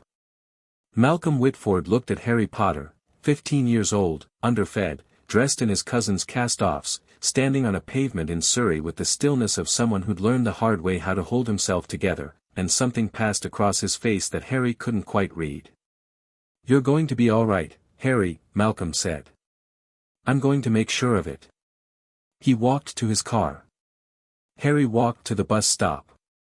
They went in opposite directions, connected by a manila folder full of evidence and a determination that neither of them fully understood but both of them trusted. The bus ride back to Little Whinging took 40 minutes, and Harry spent it staring out the window, thinking. He thought about Dumbledore arriving on the 12th. He thought about what Malcolm had said, "Watch him carefully, watch his face." He thought about the question he'd never asked and now couldn't unask: was there any legal basis for his placement with the Dursleys? He thought about his mother. Lily Evans, born to Muggle parents, raised in a Muggle world, with a Muggle birth certificate and a Muggle sister who hated her for being different. Had anyone told the Muggle government that Lily Evans was dead? Had anyone told her GP, her old school, the local council? Or had she simply vanished from the Muggle world's records the day she got her Hogwarts letter, and never been accounted for again? If she hadn't been, if there was no death certificate, no inquest, no official record of her death, then as far as the Muggle world was concerned, Lily Potter might still be alive. Which meant no one had legal authority to place her child with anyone. Which meant Harry was, in the eyes of Muggle law, an abandoned child being held by people with no legal right to him. The implications made his head spin. He got off the bus at the Little Whinging stop and walked through the village toward Privet Drive. It was a warm afternoon, the kind of day when normal families were in their back gardens with barbecues and paddling pools. He passed the park where Dudley's gang used to chase him, and the alley where the Dementors had attacked last summer, and the corner shop where Mrs. Fig bought cat food. Mrs. Fig. Harry stopped walking. Mrs. Fig was a squib. She'd been placed in Little Whinging by Dumbledore to watch over Harry, to keep an eye on the chosen one, to make sure the Dursleys' precious cargo was still breathing. She'd babysat him. She'd fed him. She'd known. And she'd done nothing except report back to a man who'd also done nothing. Harry started walking again, faster now. He turned onto Privet Drive and was halfway down the street when he noticed something that made him slow. There was someone sitting on the wall outside number 7. Not Mundungus, this figure was too alert, too upright, too obviously paying attention. Harry walked closer, and the figure hopped off the wall and came toward him with an easy, athletic stride. Tonks. Her hair was mousy brown today, her face nondescript. She was wearing jeans and a denim jacket and could have been any 20-something woman in the neighborhood, except for the way her eyes were scanning the street with professional alertness.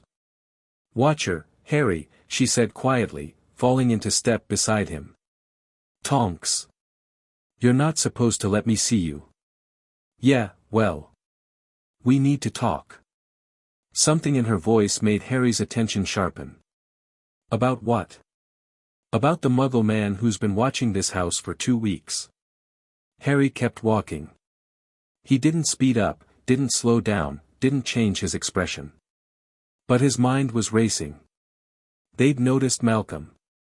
Of course they had, not immediately, but eventually. Someone on the order rotation had spotted a man in a grey Vauxhall spending too much time on the streets around Privet Drive. "What Muggle man?" Harry said. "Don't insult me, Harry.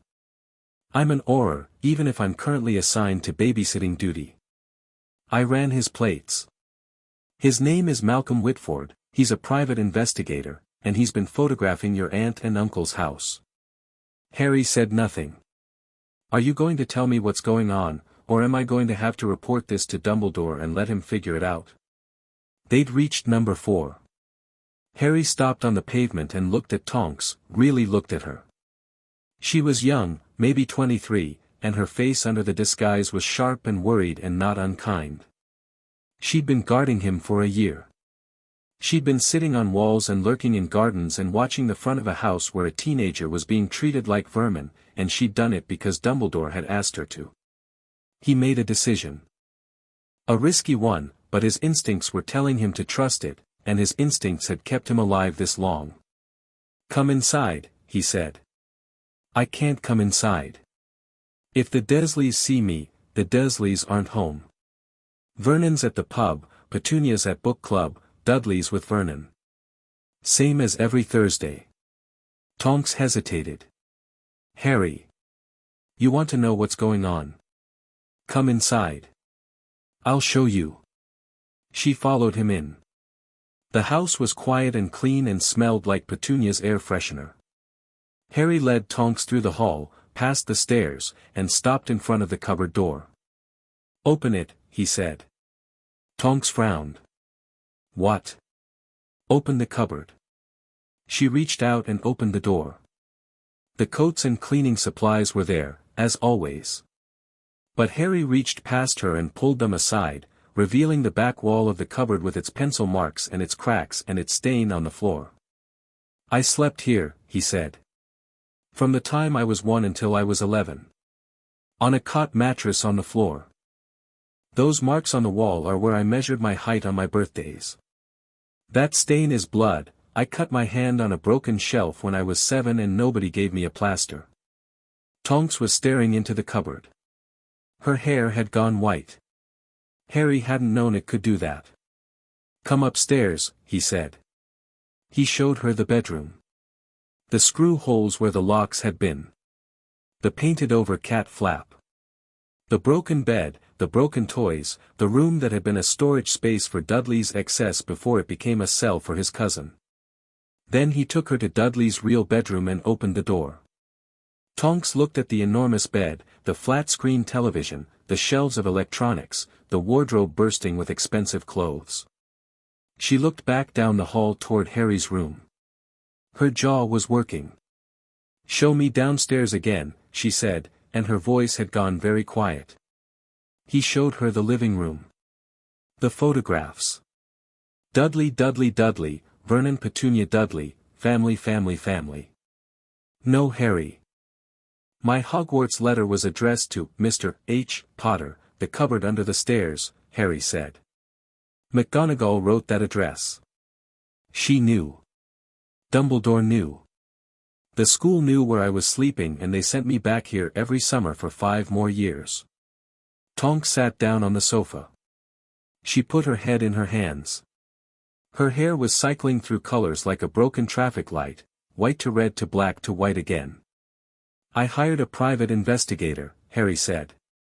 "His name is Malcolm Whitford. He's documenting everything, the abuse, the neglect, the fraud. The Dursleys have been claiming government benefits for my care and spending none of it on me. They've been filing fraudulent insurance claims. They've been telling the entire neighborhood that I'm a criminal delinquent to cover up the abuse. And none of it, has any legal basis, because as far as we can tell, there was never a formal guardianship arrangement. I was just left here." Tonks raised her head. Her eyes were bright and her hair had settled on a deep, furious crimson.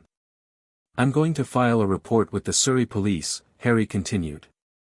"I'm going to press charges. The Dursleys are going to be investigated, and if the evidence holds up, and it will, they're going to be prosecuted.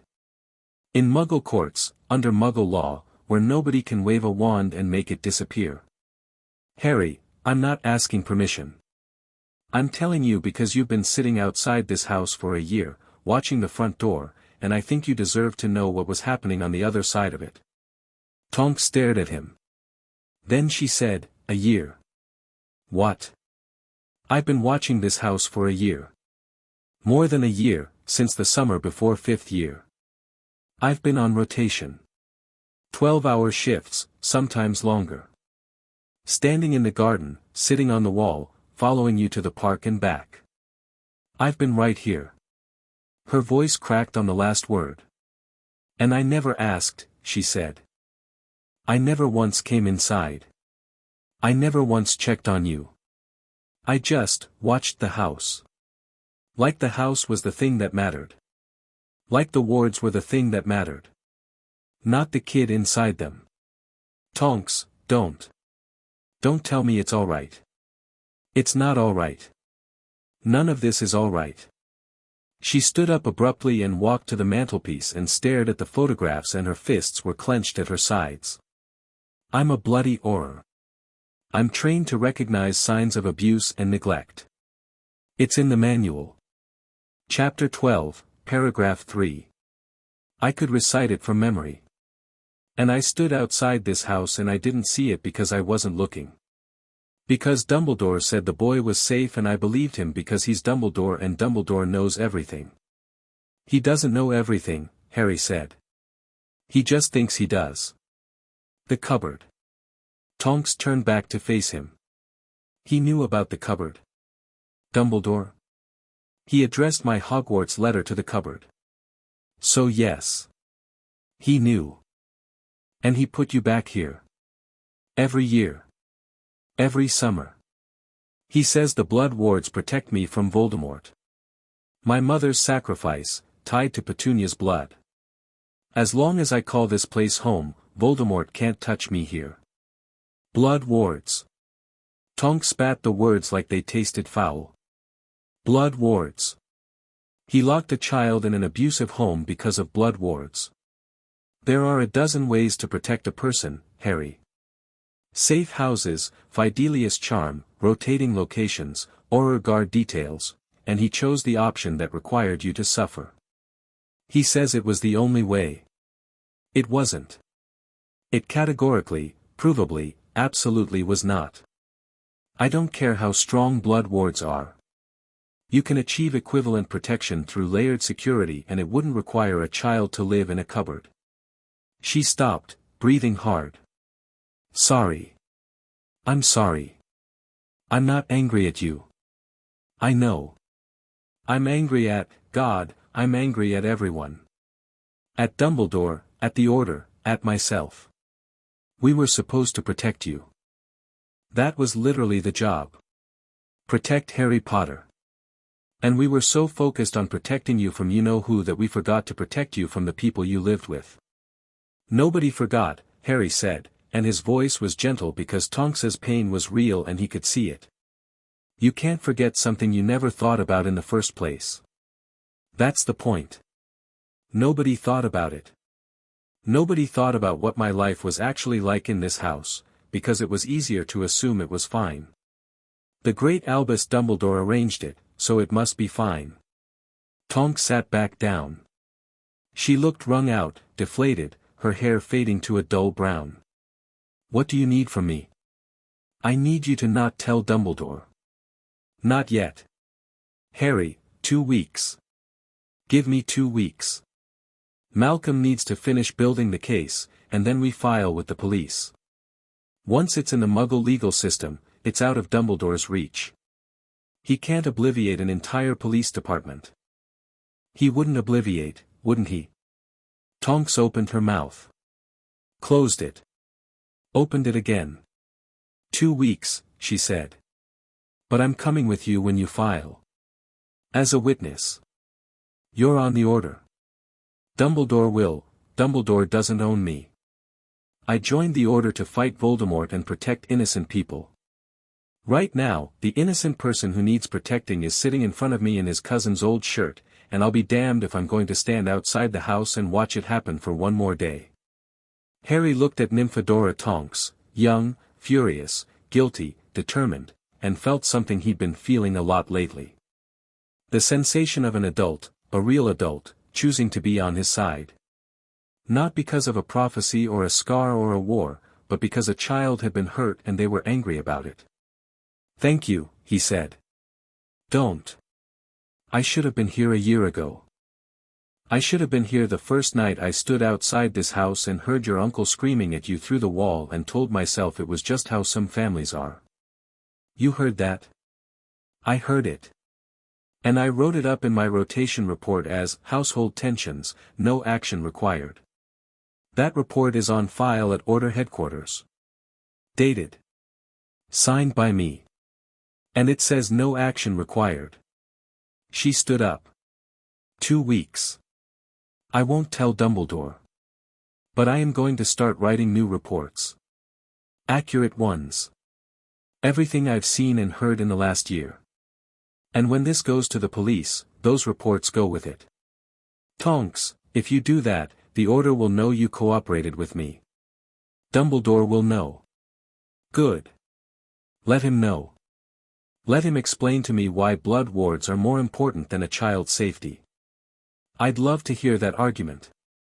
I'd love to see him make it with a straight face." She went to the front door, then stopped. "Harry." "Yeah. The man you hired. Whitford.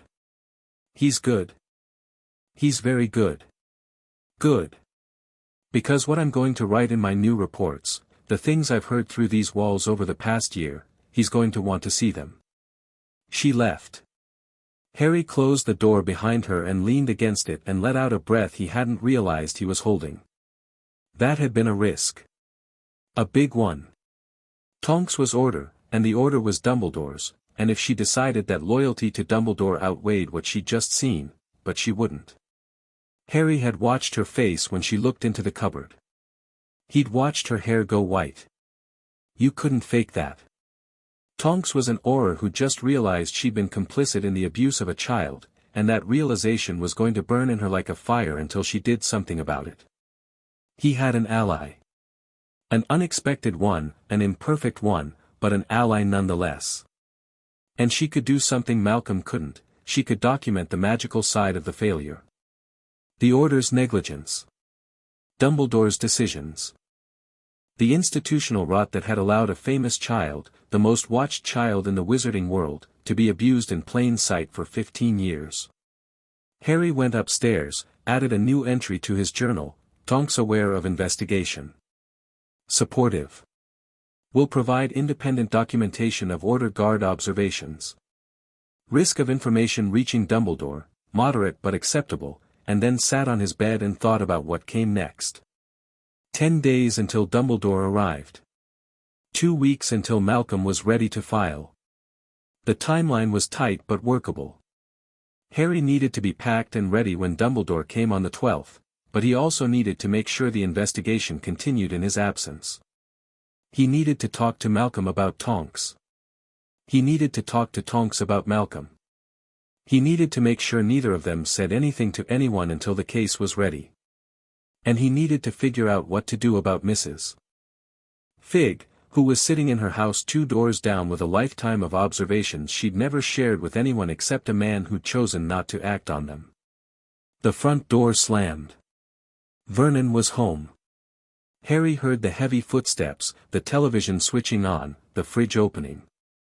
Normal sounds. The sounds of a man who had no idea that his world was about to collapse. 2 weeks, Harry thought. 2 weeks, and this is over. All of it. The cupboard, the lies, the pretending everything's fine. Over. He lay back on the bed and closed his eyes and listened to the house creak and settle around him, and for the second time that summer, he slept without dreaming. The days between Thursday and the 12th of July moved with excruciating slowness. Harry filled them with preparation, more photographs, more journal entries, more conversations with Malcolm from the phone box on Magnolia Crescent. Malcolm was working at a pace that impressed even Harry. By the Monday after their Guildford meeting, he'd completed his canvass of the little whinging neighbors, conducting careful, casual interviews with 14 residents of Privet Drive and the surrounding streets. The results were consistent and damning. Every single one of them told me the same story, Malcolm reported over the phone. The Potter boy is a criminal. Goes to St. Brutus's. The Dursleys are saints for taking him in. Not one person, not one, described ever seeing you do anything criminal or violent. Because I never did. I know. But here's the thing, 3 of them told me more. When I pushed a little, very gently, 3 people said things that deviate from the official narrative. Who? A Mrs. Henderson at number 9. She told me she used to see you doing garden work all hours of the day, poor little mite, barely bigger than the rake. A Mr. Patel at the corner shop said you used to come in looking half-starved, and that he once gave you an apple for free because you were eyeing the fruit display and clearly had no money. And a woman named Yvonne something, friend of your aunt's, told me that she'd once seen your uncle grab you by the scruff like a puppy and drag you inside, and that she'd mentioned it to your aunt and been told to mind her own business. 3 witnesses. 3 people who'd seen fragments of the truth and done nothing, but who might, when asked formally, be willing to say what they'd seen. I've also found something else, Malcolm said. I pulled the electoral register for Privet Drive. Your name should appear on it from age 16, but of course it won't, because your aunt and uncle never registered you. More interestingly, I cross-referenced the register with council tax records. The Dursleys have been claiming a single-person council tax discount for years. But there are 4 people living in the house. 3 people, officially. You don't appear on any council records. No council tax listing, no electoral registration, no school enrollment with the local authority after you turned 11. As far as Surrey County Council is concerned, number 4 Privet Drive contains Vernon, Petunia, and Dudley Dursley. You're a ghost. A ghost. Harry thought about the Muggle world's records, the absence of his name, the absence of his existence, the absence of any proof that a boy named Harry Potter had ever lived at number 4. And he thought about the wizarding world's records, the prophecy, the scar, the fame, the boy who lived, and the absurd, horrible irony of being the most famous person in one world and completely invisible in the other. I'm also pulling the Dursleys' credit records, Malcolm continued. Vernon applied for a second mortgage in 1994. The application lists household income and expenses. He declared 2 dependents, himself and Petunia. Not 3. Not 4. 2. He left both me and Dudley off a mortgage application. He left you off. Dudley's listed under expenses, school fees, clothing, activities. You're not mentioned at all. Which is interesting, because by 1994 you'd been living in the house for 13 years. Vernon was either committing mortgage fraud by misrepresenting his household, or he genuinely didn't consider you a member of the family. Both, Harry said. Definitely both. I agree. I'm meeting with my solicitor contact tomorrow to review everything. I want a legal opinion on which charges are strongest before we go to the police.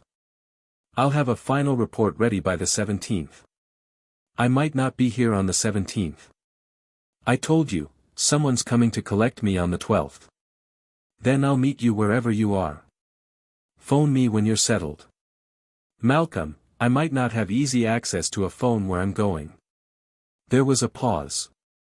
Harry, where exactly is this school of yours? Scotland. And it's not the school I'm going to. It's a house. Belonging to my godfather. He died recently and left it to me. Another pause, longer. I'm sorry. I didn't know you'd lost someone. His name was Sirius Black. He was innocent of the things they said about him. He was the best person I've ever known and he's gone and I can't. Harry stopped. Swallowed. Pressed his forehead against the cool glass of the phone box. I can't fix that. But I can fix this. So that's what I'm doing. I understand. Malcolm's voice was very gentle. Harry, listen to me. I'll have the report ready. When you're able to meet, we'll meet. If you can't get to a phone, write to me, I'll give you my postal address. We'll make it work. Okay. And Harry, you said your godfather was innocent. Innocent of what? Murder. He was accused of murder. He didn't do it. He spent 12 years in prison for a crime he didn't commit, and when he finally escaped, the authorities hunted him instead of looking for the real killer. The silence on the line was the loudest silence Harry had ever heard. The people who run your school, Malcolm said slowly. They have their own prison. Harry realized what he'd said. He closed his eyes. It's complicated. You keep saying that. Eventually, Harry, complicated is going to need an explanation. I know. And you'll get one. I promise. Just, not yet. Not yet. All right. A sigh. Be safe, Harry. And ring me when you can. I will. He hung up and walked back to Privet Drive, thinking about Sirius.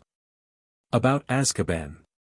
About a man who'd been locked up for 12 years for a crime he didn't commit, by a system that didn't bother with evidence or trials.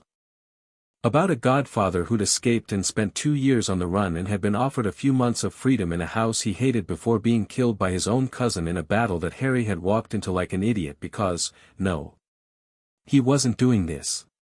He wasn't spiraling into guilt and grief in the middle of a suburban street in Surrey. He had work to do. He had a case to build and a life to reclaim, and he was not going to let the dead pull him under. Sirius would have loved this plan. Harry was absolutely certain of that. Sirius, who had run away from his own abusive family at 16. Sirius, who had understood better than anyone what it meant to be trapped by blood and duty and other people's expectations. Sirius would have grinned that barking laugh of his and said something like, "Brilliant, Harry, absolutely brilliant, hit them where it hurts and do it in a way they can't fight back." Harry wiped his eyes on the back of his hand and kept walking. The 12th of July arrived. Harry was packed. His trunk was ready, Hedwig was in her cage, and his journal and all copies of Malcolm's documents were tucked into the moleskin pouch around his neck, charmed to be accessible only to him. He'd spent the day in a state of focused calm, moving through the house with the quiet efficiency of someone who knew they were leaving and wasn't sorry. The Dursleys were in the living room. It was 10:30 in the evening and they were watching television, which they did every night with the same glazed devotion that monks gave to prayer. Dudley had the sofa. Vernon had his armchair. Petunia perched on the edge of hers, knitting something complicated and ugly. Harry sat in the kitchen and waited. At 10 minutes to 11, the doorbell rang. Vernon heaved himself up. Harry heard him cross the hall, heard the door open, heard the sharp intake of breath that meant Vernon had seen something that offended his sense of normality. "Good evening," said Albus Dumbledore's voice. "You must be Mr. Dursley. I believe we've corresponded." Harry stood up and walked into the hall. Dumbledore looked the same as always, tall, thin, silver-bearded, dressed in robes of midnight blue that no amount of Muggle context could make look normal. His half-moon spectacles caught the hallway light. His eyes, behind them, were bright and blue and saw everything. "Watch him," Malcolm had said. "Watch how he behaves in this house. Watch whether he sees the cupboard, the bedroom, the photographs." Harry watched. Dumbledore stepped inside. His gaze swept the hallway, the spotless floor, the coat rack, the framed photographs on the wall, Dudley, Dudley, Dudley, no Harry, and, there, the cupboard door. Dumbledore's eyes lingered on the cupboard for exactly 2 seconds. Then they moved on. 2 seconds. The headmaster of Hogwarts School of Witchcraft and Wizardry looked at the cupboard where Harry Potter had slept for 10 years and gave it 2 seconds of his attention before moving on to the living room, where Petunia and Dudley sat frozen in a tableau of suburban terror. "I won't take much of your time," Dumbledore said pleasantly. He settled himself in Vernon's armchair without being invited, crossed his long legs, and smiled at the Dursleys with the gentle benevolence of a man who had never in his life questioned whether he was welcome. Harry stood in the doorway and watched and felt something cold and hard crystallize in his chest. 2 seconds. That's what the cupboard was worth to Albus Dumbledore. 2 seconds of a glance in a hallway on the way to somewhere more important. Dumbledore was talking. He was explaining to the Dursleys about the blood wards, about the importance of Harry returning one more time before his 17th birthday, about the ongoing threat of Voldemort. He was eloquent and measured and kind, and the Dursleys sat there like rabbits in headlights, and Harry watched the whole performance with new eyes. Because that's what it was. A performance. Dumbledore performing the role of the wise guardian, the benevolent authority, the man who knows best. And the Dursleys performing the role of the put-upon relatives, the reluctant hosts, the normal people burdened with an abnormal child. And Harry, who had spent his whole life performing the role of the grateful orphan, the compliant victim, the boy who endured, Harry was done performing. "Professor," he said, cutting across Dumbledore's speech about the nature of magical protection. "I'm ready to go." Dumbledore turned to him. Those blue eyes, twinkling, searching, seeing everything and understanding, Harry realized with sudden clarity, almost nothing about what actually mattered. "Of course, Harry. Just a moment. I was explaining to your aunt, she doesn't care. And neither does he. They never have. Can we go?" The twinkling dimmed slightly. "Harry, I've been packed since this morning. My trunk is upstairs. Let's go." Dumbledore studied him for a long moment, then nodded. He rose from the armchair with the fluid grace of a much younger man and turned to the Dursleys. "Thank you for your hospitality over the years," he said. "I trust Harry has been well cared for." Vernon's face went through 3 colors. Petunia's lips compressed until they vanished entirely. Dudley stared at his feet. "Quite," Vernon managed. "Splendid." Dumbledore turned to Harry. "Shall we collect your trunk?" They went upstairs. Harry watched Dumbledore enter the bedroom, the broken toys, the battered bed, the screw holes, the painted-over cat flap. Dumbledore saw all of it. Harry watched his face. Nothing. Not a flicker. Not a flinch. The headmaster picked up Harry's trunk with a flick of his wand, shrunk it, pocketed it, and said, "Ready? You see the holes in the door?" Harry said. Dumbledore paused. "I beg your pardon." "The holes. In the door frame. Where the locks were. 3 padlocks and a deadbolt. And the rectangle at the bottom, that's where the cat flap was. For pushing food through. Like a prisoner." Dumbledore was very still. "Harry, just making sure you saw them. Since you only gave the cupboard 2 seconds. The silence between them was immense. Harry held Dumbledore's gaze and didn't look away, and for the first time in his life, he saw something in those blue eyes that wasn't wisdom or kindness or gentle omniscience. He saw guilt. And beneath the guilt, the terrible reflexive scramble of a brilliant mind looking for a justification. "The blood wards," Dumbledore began. "I know about the blood wards. You've explained them. My mother's sacrifice, tied to Petunia's blood, protecting me from Voldemort. I understand the theory. What I don't understand is why the protection of my life required the destruction of my childhood. That was never my intention. But it was the result. And you knew it. You addressed my Hogwarts letter to the cupboard. You knew where I was sleeping and you sent me back here every year for 5 more years.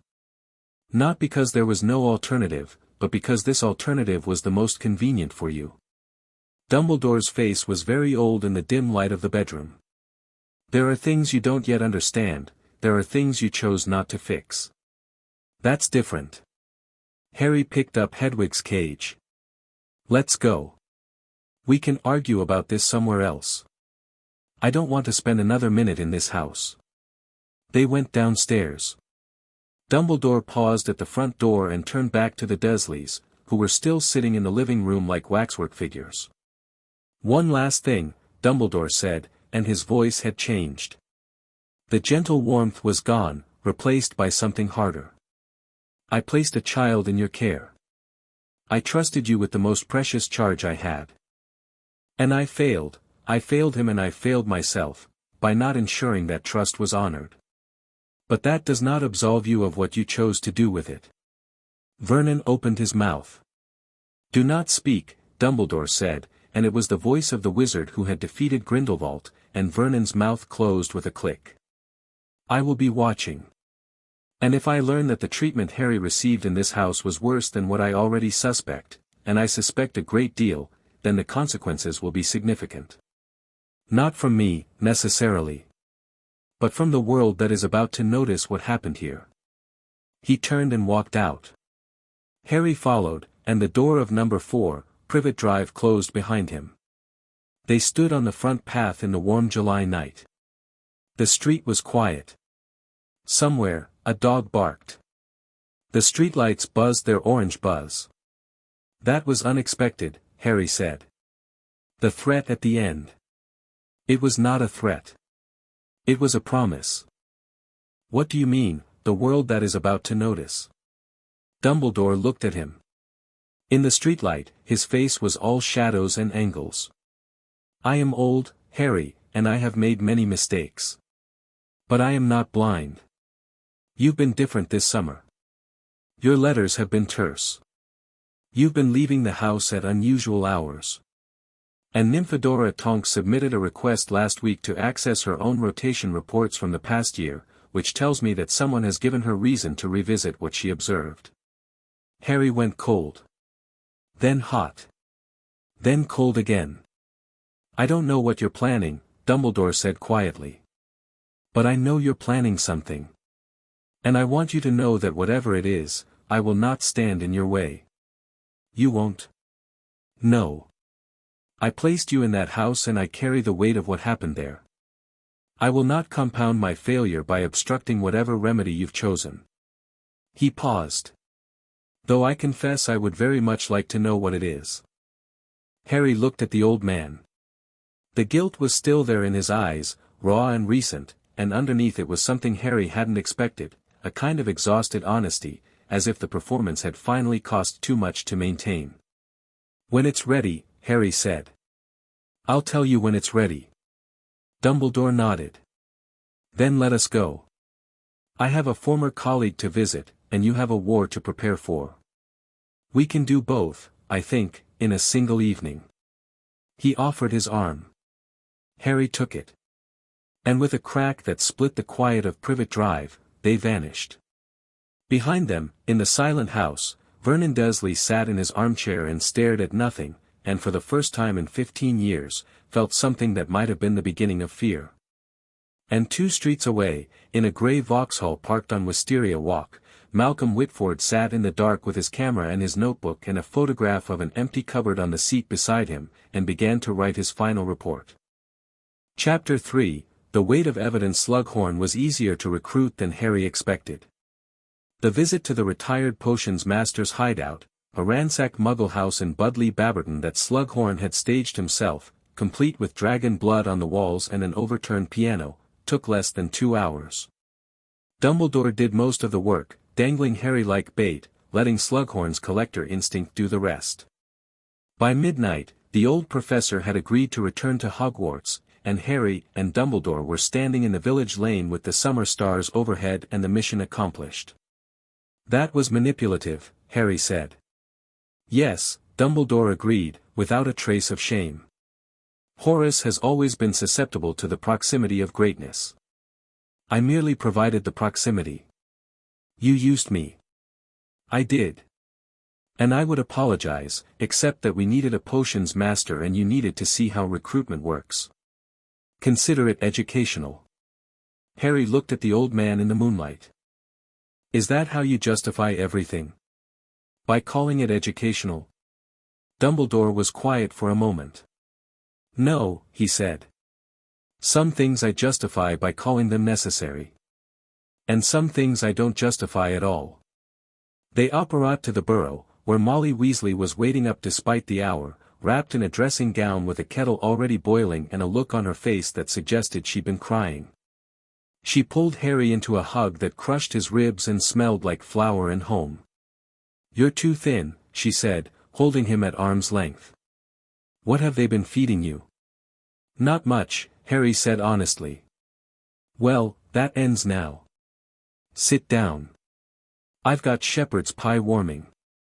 Dumbledore excused himself with a gentle nod, and Harry sat at the Weasley kitchen table and ate shepherd's pie at 1 in the morning while Mrs. Weasley fussed and clucked and generally behaved as if adequate nutrition could retroactively undo 15 years of neglect. It couldn't, but the pie was excellent and the kitchen was warm, and for a few minutes Harry let himself just be a teenager eating a late meal in a house full of sleeping friends. Then Mrs. Weasley went to bed, and Harry sat alone in the kitchen with the clock ticking and the ghoul in the attic thumping and thought about Malcolm Whitford, sitting in a car in Little Whinging, writing a report that was going to change everything. He needed a phone. The Burrow didn't have one. Arthur Weasley had brought home a Muggle telephone once, years ago, and had spent 3 weeks trying to make it work before Molly had banished it to the shed.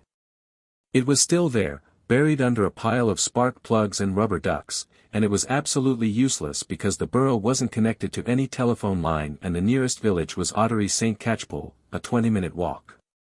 Harry went to bed in Ron's room, where Ron was snoring like a congested walrus, and lay in the dark and planned.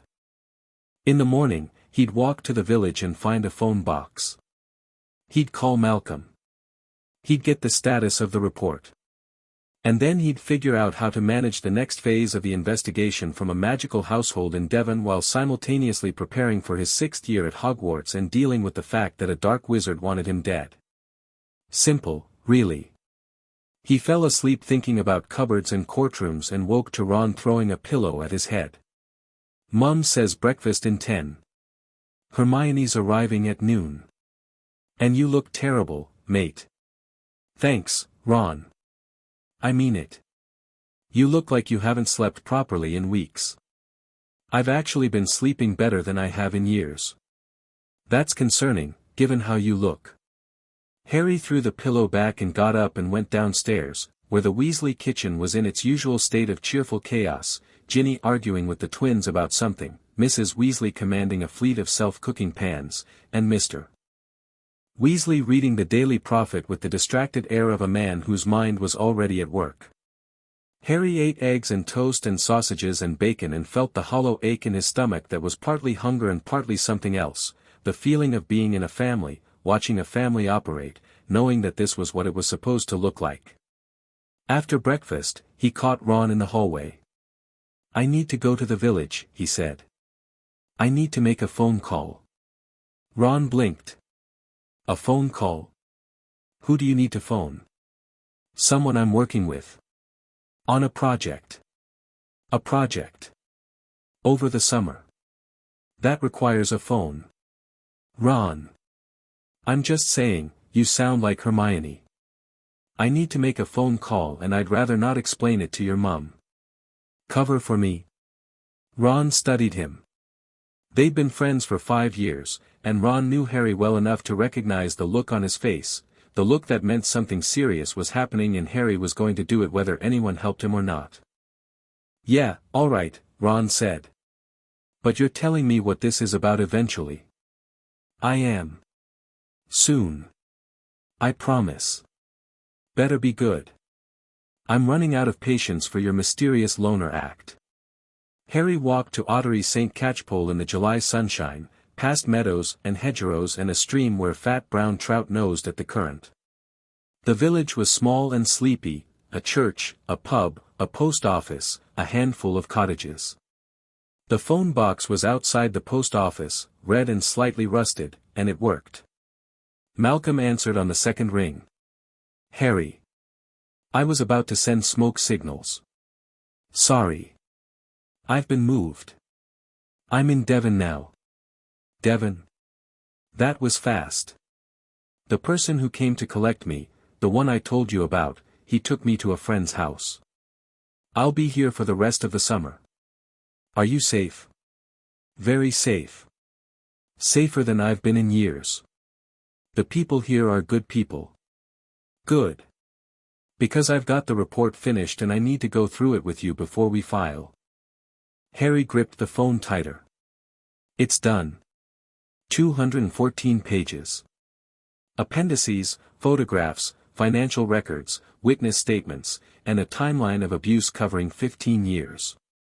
My solicitor reviewed it yesterday and used a word I've never heard her use before. What word? Ironclad. She said the case is ironclad. Harry leaned against the glass of the phone box and closed his eyes. 214 pages. 15 years of suffering, compressed into a file, documented and organized and ready to be dropped on the desk of a Surrey police detective like a bomb with a very long fuse. I also heard from your friend, Malcolm said. The young woman. Tonks. She didn't give me her name. She called my office 2 days ago, said she was working with you, and asked if she could submit additional documentation. I told her to bring whatever she had to my office. She showed up the next morning with 40 pages of handwritten reports. Her rotation reports. From the Order Guard. From the what? From the organization that assigned her to watch the Dursleys' house. She was part of a team. A team. Watching the house. An organized group of people watching the house where a child was being abused, and none of them reported it. That's correct. Malcolm was quiet for a moment. When he spoke again, his voice was carefully controlled. Her reports are devastating, Harry. She documented things she heard through the walls and windows over the past year. Arguments, shouting, your uncle threatening you. She documented the condition of your room as seen through the window, the broken furniture, the barred window before the bars were removed. She documented the fact that you were routinely denied meals, based on the discrepancy between the amount of food she observed being brought into the house and the amount you were given. She could see that from outside. She's remarkably observant. And remarkably angry. She told me, and this is a direct quote, I stood outside that house for a year and told myself it wasn't my problem. I'm making it my problem now. Harry smiled. It was a thin, fierce smile, and it hurt a little. That sounds like her. I've incorporated her reports into the file as independent corroboration. They're not police reports, she's not law enforcement, as far as I can tell, but they're dated, detailed, and consistent with the other evidence. Any competent detective will take them seriously. When do we file? I'd like to do it in person. You and me, at Surrey Police Headquarters in Guildford. I want to hand-deliver the report to someone senior. I've got a contact in the Child Protection Unit, a DI named Sarah Chen. She's good. Thorough. Not the type to bury things. I can come to Guildford. I'll need a day to arrange it. Take your time. The case isn't going anywhere. But Harry, once we file, things move fast. The police will want to interview you formally. They'll send social workers to the house. Your aunt and uncle will be contacted and possibly arrested. Are you ready for that? I've been ready for 15 years. Fair enough. One more thing. I've been looking into the question you raised, about your parents' death certificates. Harry's hand tightened on the phone. There's no death certificate on file for James Potter. None. I've searched the General Register Office, the local registries for every county in England and Scotland, and the National Index. James Potter doesn't appear in any death records. And my mother? Lily Potter, née Evans. Born January 30th, 1960, Cokeworth, West Midlands. Registered at birth. National insurance number issued. GP records until age 11, then nothing, her medical file just stops. No further entries. No death certificate. Nothing after age 11. Nothing. It's as if she vanished from the system at 11 and never came back. Which is, frankly, bizarre. People don't just disappear from the national records. They do if they're witches, Harry thought. They do if they enter a world that doesn't bother to maintain their Muggle paperwork. The absence of death certificates is significant, Malcolm continued. It means that as far as the British government is concerned, your parents may still be alive. Which means no legal authority exists to appoint guardians for you. Which means the Dursleys have no legal claim to me at all. Correct. You are, in the eyes of the law, either a child whose living parents have abandoned him, in which case the local authority should have been involved from day one, or a child who was placed with relatives through a completely informal, legally unrecognized arrangement that bypasses every child protection framework in the country. Either way, it's illegal. Either way, it's illegal. And either way, it strengthens our case enormously. Because it means the Dursleys can't claim they were exercising parental authority. They had no authority. They were, legally speaking, random adults who took in a baby left on their doorstep and then abused him for 15 years. Harry stood in the phone box in a Devon village and felt the world rearrange itself. Everything he'd been told, you have to go back to the Dursleys, they're your family, blood is blood, was built on nothing. There was no legal framework. There was no custody arrangement. There was just Dumbledore and a letter and a sleeping baby and the assumption that magic trumped law. It didn't. Magic didn't trump anything. Magic was a parallel system, powerful in its own domain, utterly irrelevant in the Muggle world where real laws existed and real courts enforced them and real police officers could knock on the door of number 4, Privet Drive and demand to know why a child had been sleeping in a cupboard. Malcolm, Harry said. Schedule the meeting with D.I. Chen. I'll be in Guildford within the week. I'll set it up. And Harry, bring your friend.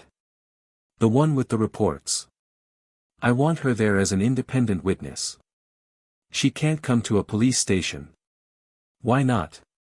Because Tonks was a witch, and her appearance changed every time she sneezed, and she carried a wand and wore robes and operated in a world that the Surrey police didn't know existed. Because her reports mention things like guard rotation, and headquarters, and Dumbledore's orders, that would raise questions Harry couldn't answer. She's not comfortable with police, Harry said. She has her reasons. But I can bring her reports. All right. But I may need her eventually. If this goes to court, her testimony could be decisive. I know. I'll work on it. They said goodbye. Harry hung up and walked back to the burrow through the summer fields, and by the time he arrived, Hermione was there. She was sitting in the garden with Ron and Ginny, her bushy hair even bushier than usual in the humidity, and she stood up when she saw Harry with an expression that was equal parts relief and concern. Harry. You look, if you say terrible, Ron already told me. I was going to say determined. Which is worse, coming from you. She hugged him. He hugged her back. And then they sat in the garden in the afternoon sun, the 4 of them, and Harry told Ron and Hermione everything. He told them about Malcolm. About the investigation. About the school records and the financial fraud and the insurance claims and the missing death certificates. He told them about Tonks and the cupboard and the look on Dumbledore's face in the hallway at Privet Drive. When he finished, Ron was white and Hermione was crying. I knew it was bad, Ron said. His voice was rough. I knew, we came and got you in the flying car, I saw the bars on the window, I saw the cat flap. And I thought it was just your uncle being a git.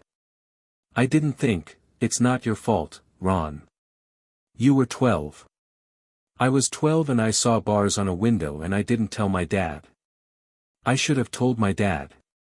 Your dad couldn't have done anything. The ministry doesn't care about Muggle child welfare.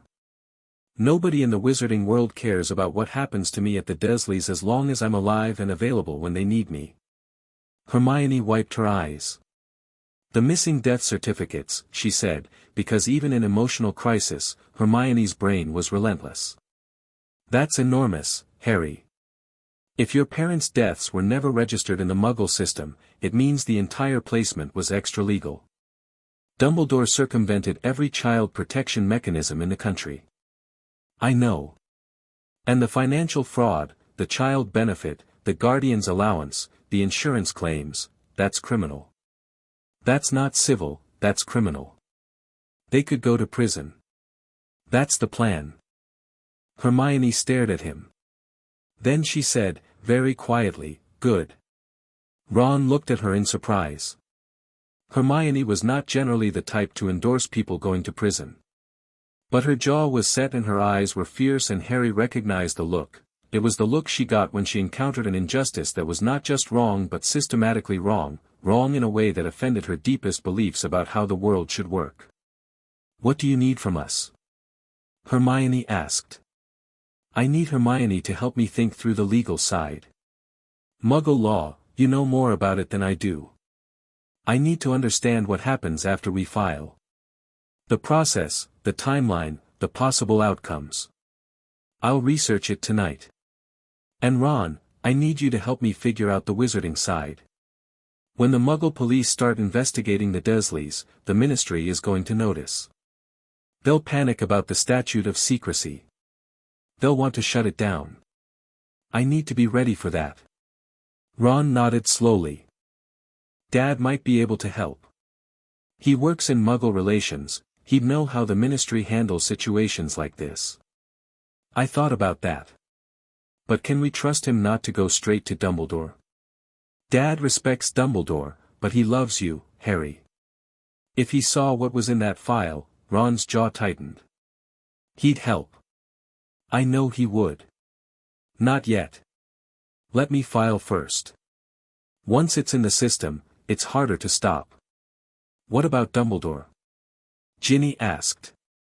She'd been quiet throughout Harry's account, sitting with her knees drawn up to her chest and her brown eyes steady on his face. You said he told you he wouldn't stand in your way. Do you believe him? Harry considered this. I believe he means it right now. But Dumbledore's definition of not standing in your way might include things like quietly redirecting the investigation, or using magical means to manage the Muggle authorities, or finding some way to make it all go away while telling himself it's for my own good. So you don't trust him? I trust him to fight Voldemort. I trust him to teach me what I need to know to survive. But I don't trust him with this. He had 15 years to do something about the Dursleys and he chose not to. He doesn't get to be part of the solution now. Ginny nodded as if this confirmed something she'd already suspected. Then we do it your way. File the report, let the Muggle police handle it, and deal with the wizarding fallout when it comes. That's the plan. It's a good plan, Harry. She met his eyes, and something passed between them, not the crush he knew she'd had on him, not the awkward hero worship of her first year, but something steadier. Recognition. Respect.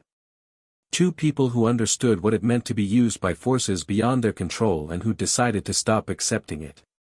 Thanks, Ginny. The days at the Burrow settled into a rhythm. Harry trained, not just defense, but everything. He practiced spells in the orchard, worked through his textbooks, and ran laps around the paddock until his lungs burned and his legs shook. He wasn't training for the Dursleys. He was training for Voldemort, for the war, for the fight that was coming whether he wanted it or not. But the discipline of it, the focus, the physical rigor, the daily proof that his body was his own and he could make it do what he wanted, that was something he needed right now, for reasons that had nothing to do with dark wizards. Hermione threw herself into legal research with the intensity of someone preparing for an exam. She spent hours at the tiny desk in Ginny's room with Muggle law textbooks she'd had her parents send via owl post, an arrangement that had given the Grangers' mailman a minor nervous breakdown, and by the end of the second day, she had a comprehensive briefing document that she presented to Harry over dinner. The key charges are these, she said, keeping her voice low because Mrs. Weasley was in the next room and they hadn't told her yet. Child cruelty under the Children and Young Persons Act 1933, that covers the neglect, the starvation, the confinement. False imprisonment, the locks, the bars, the cupboard. Fraud, the benefit claims, the insurance claims, the tax evasion. And potentially, conspiracy, because both your aunt and uncle were involved, and they acted together over a sustained period. What about the defamation? The St. Brutus's story? Harder to prosecute criminally, but relevant as supporting evidence. It establishes a pattern of deliberate deception designed to isolate you and discredit you. In a trial, it would be devastating. Sentencing. Child cruelty can carry up to 10 years. False imprisonment up to life, though in practice it's usually much less. The fraud charges could add several more years. Combined, if they're convicted on all counts, we're looking at significant prison time. Harry absorbed this. He didn't feel triumphant. He didn't feel vindicated. He felt tired and clear-headed and certain, the way you feel when you've been carrying something heavy for a very long time and you can finally see the place where you're going to set it down. What about me? He asked. What happens to me in the process? You'd be assessed by social services. Given your age, nearly 16, you'd likely be offered supported independent living or placement with an approved guardian. In the wizarding world, you'd need to pursue emancipation through the Wisengamot, which is a separate process. Can I be emancipated in both worlds? In the Muggle world, you'd typically need to be 16 and demonstrate the ability to support yourself financially, which you can. In the wizarding world. Hermione hesitated. There's precedent. Sirius was emancipated from the Black family at 16. But he had to petition the Wisengamot directly, and the political landscape now is complicated. Hostile. Fudge may be gone, but the Ministry is still in chaos, and the Wisengamot is still full of people who'd rather sweep things under the rug than deal with the fact that the boy who lived was abused under their watch. Then we make it impossible to sweep. The Muggle case creates a public record. The wizarding world can't ignore a public record. They can try, Ron said. They've got obliviators. They've got obliviators for individuals. They don't have obliviators for systems. Once the report is filed, it's in police databases, social services databases, court records. You'd have to obliviate hundreds of people and delete electronic files across multiple agencies. Even the Ministry isn't that efficient. Ron snorted. The Ministry couldn't organize a piss-up in a brewery. Language, Ronald. It's true, though. 3 days after arriving at the Burrow, Harry found a way back to Guildford. He told Mrs. Weasley he was going to Diagon Alley to buy school supplies, a plausible lie, since the book lists hadn't arrived yet but nobody would question Harry wanting to get ahead. He fled to the Leaky Cauldron, walked through Muggle London to Waterloo, and took a train to Guildford. Malcolm was waiting in the King's Head with the report. It was massive. A thick bound document in a plain blue cover, 214 pages of evidence laid out with the meticulous precision of a man who'd spent decades building cases that stood up in court. Harry sat in their usual corner booth and read through it while Malcolm drank coffee and watched. The report was organized chronologically, beginning with Harry's placement at number 4 in November 1981 and running through to the present day. Each section was supported by documentary evidence, school records, financial records, photographs, witness statements, and each section built on the last, creating a narrative that was as compelling as it was horrifying. Section 1 covered the placement itself. The absence of any legal guardianship arrangement. The absence of social services involvement. The absence of death certificates for James and Lily Potter. The conclusion: Harry Potter was placed with the Dursleys through an entirely extra-legal process by an unidentified third party, with no oversight, no review, and no follow-up. Section 2 covered the physical conditions. The cupboard, dimensions, photographs, the pencil marks, the blood stain. The bedroom, the locks, the bars, the cat flap. The contrast with Dudley's accommodations. The absence of any personal belongings, photographs, or acknowledgement of Harry's existence in the family home. Section 3 covered the neglect. The absence of medical records. The absence of dental records. The absence of vaccinations.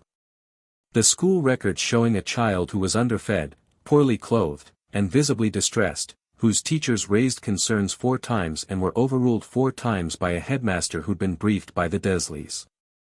Section 4 covered the financial exploitation. The child benefit claims, totaling £5,900. The guardian's allowance, totaling £6,700. The fraudulent insurance claims, totaling £1,282. The tax evasion. The mortgage fraud. The total financial benefit the Dursleys had derived from Harry's presence in their home, conservatively estimated at £13,882, none of which had been spent on his care. Section 5 covered the defamation. The St. Brutus's lie, told consistently to neighbors, shopkeepers, and community members over a period of 5 years. The letter from Petunia to St. Gregory's Primary, preemptively discrediting Harry as a liar with violent tendencies. The systematic construction of a false narrative designed to isolate Harry from potential sources of help and prediscredit any disclosure he might make. Section 6 covered the witness statements. Mrs. Henderson at number 9, describing a small boy doing adult labor in the garden. Mr. Patel at the corner shop, describing a child who appeared half-starved. Yvonne, Petunia's former friend, describing Vernon grabbing Harry and Petunia's hostile response to concern. And the independent reports from an unnamed female witness who had observed the household over a 12-month period and documented shouting, threats, and the denial of food. Section 7 was Malcolm's conclusions and recommendations. Harry read them slowly. Based on the evidence gathered, it is my professional opinion that Harry James Potter has been subjected to sustained abuse, neglect, exploitation, and false imprisonment by Vernon and Petunia Dursley over a period of approximately 15 years. The abuse was systematic, deliberate, and designed to be concealed. It was facilitated by the failure of St. Gregory's Primary School to act on teacher concerns, by the absence of any social services involvement or oversight, and by the complicity of at least one individual, the person who placed Harry with the Dursleys, who had knowledge of the conditions and chose not to intervene. I recommend that this report be submitted to Surrey Police for criminal investigation, with a view to prosecution for child cruelty, false imprisonment, benefit fraud, insurance fraud, tax evasion, and conspiracy. I further recommend that a referral be made to Surrey County Council Children's Services for an immediate welfare assessment. This case represents one of the most complete and well-documented examples of sustained child abuse I have encountered in 30 years of professional practice. The evidence is overwhelming. The victims deserve justice. The perpetrators deserve accountability. Harry closed the report. He set it on the table and put his hands flat on either side of it and breathed. "Well?" Malcolm said. "It's everything. It's everything I could find in 3 weeks. Given more time, I'd find more. This is enough. This is more than enough. D.I. Chen is expecting us tomorrow at 10. Surrey Police Headquarters, Mount Brown.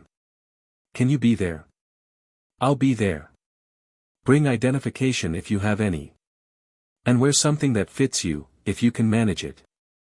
First impressions matter, and showing up in clothes 3 sizes too large makes a statement, but it also makes you look like a kid who can't take care of himself." "I am a kid who can't take care of himself."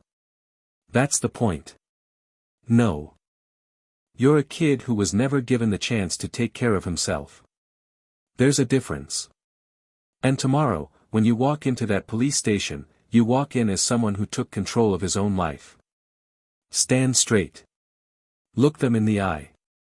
Tell your story the way you told it to me, flat, factual, no self-pity. Let the evidence do the emotional work. You sound like you're preparing me for battle." "I am. The criminal justice system is a battlefield, Harry. The weapons are different, but the stakes are just as high." Harry took the report and tucked it into his moleskin pouch, where it shrank to fit alongside his journal and his photographs and the copies of every document Malcolm had gathered. Evidence, all of it. A paper arsenal. "One more thing," Malcolm said. "I had a visitor yesterday." Harry looked up. "A visitor?" "An elderly woman. Came to my office in London without an appointment. She was nervous, kept looking over her shoulder, wringing her hands. She said her name was Arabella Figg and she had information about a child named Harry Potter. Harry went very still. Mrs. Figg came to you. She'd heard, from someone in the neighborhood, I think, that a private investigator had been asking questions about the Dursleys. She tracked me down. It wasn't hard. I'm in the phone book. What did she say? Malcolm pulled a separate folder from his bag. It was thinner than the main report, perhaps 20 pages. She talked for 2 hours. I recorded it with her permission. She described a child who was visibly underweight, poorly dressed, and emotionally withdrawn. She described babysitting you on multiple occasions and finding that you were ravenous, her word, and that you ate as if you didn't know when your next meal would be. She described bruises on your arms that you refused to explain. She described your aunt and uncle treating you with open contempt in her presence, as if it didn't matter who saw. Harry's throat was tight. Mrs. Figg. Batty old Mrs. Figg with her cats and her cabbage-smelling house and her photo albums. She'd known. She'd always known. She also described reporting her concerns to a third party, Malcolm continued. She wouldn't name him. She referred to him only as the headmaster. She said she'd reported multiple times over a period of years and that each time, she was told that the situation was under control and that Harry was safer where he was. She was told to keep watching and do nothing. Essentially. And she did. But she wasn't happy about it. She was crying for most of the interview. She said she'd wanted to go to the police for years but had been told, by this headmaster, that it would do more harm than good. Of course he told her that. Harry, who is this man? I've been patient. I've respected your boundaries. But I have a witness describing an authority figure who knowingly left a child in an abusive home, instructed a neighbor not to contact the police, and maintained this arrangement for 15 years. That's not negligence. That's a criminal conspiracy. Harry looked at Malcolm across the table and felt the two halves of his life pressing against each other like tectonic plates. The Muggle world, where evidence and law and justice operated in ways he could understand and use. The magical world, where a great wizard had made terrible choices for reasons that were real even if they were wrong. His name is Albus Dumbledore, Harry said.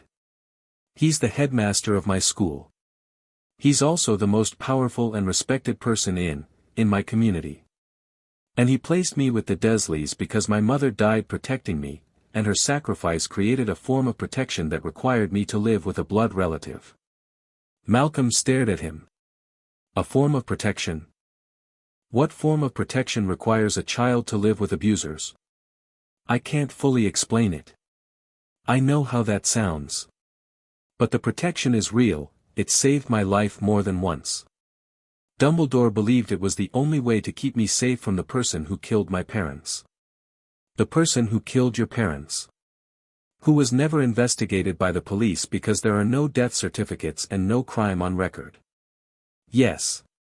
Harry, this sounds like a cult. Harry almost laughed. From the outside, stripped of magic and wonder and everything that made the wizarding world extraordinary, that's exactly what it sounded like.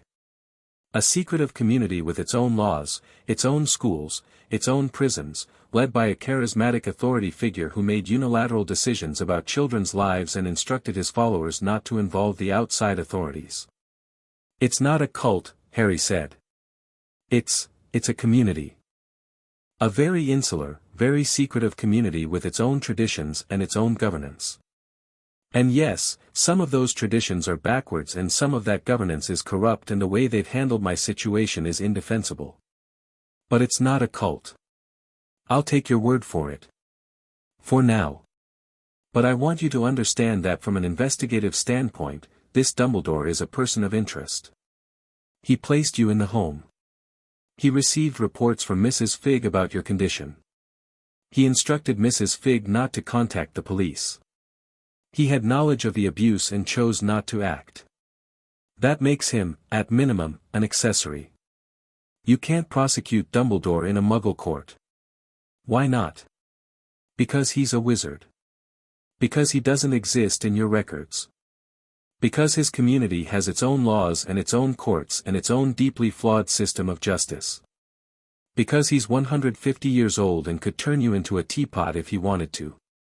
Because he's beyond your reach, Harry said. Trust me on this. The Dursleys are the target. Dumbledore, I'll deal with Dumbledore through other channels. Malcolm didn't like it. Harry could see the investigator's instinct straining against the leash, the deeply ingrained drive to follow every thread to its source. But Malcolm was also a professional who understood when a client was setting boundaries, and he nodded. The Dursleys, then. Tomorrow at 10. Mount Brown, Guildford. I'll be there. They parted outside the pub.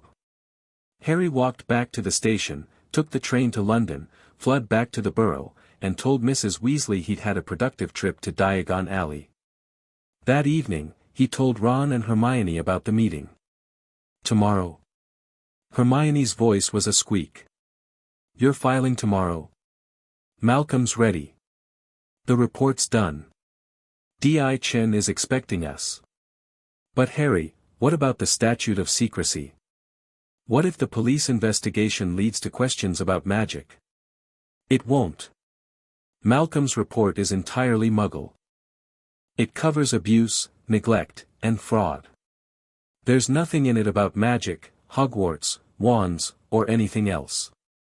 As far as the police will know, I'm a teenager who was abused by his guardians and attended a private boarding school in Scotland. And if they want to contact the school, they can try. They won't find it. Hogwarts isn't in any Muggle directory. Harry, the police aren't stupid. If they can't verify your school, they'll ask questions. Then I'll answer them. Carefully. The school isn't the point, Hermione. The Dursleys are the point. Hermione bit her lip. She was thinking hard. Harry could practically see the gears turning. You need a cover story for the school. Something verifiable. Something that explains why you were away for most of the year without pointing to Hogwarts. I've thought about that. My parents left a trust for my education. The trust pays for a private school in Scotland. The school is small, exclusive, and values its privacy. If pressed, I can give the police a contact number that will reach, well, that's the tricky part. McGonagall, Hermione said firmly. Professor McGonagall.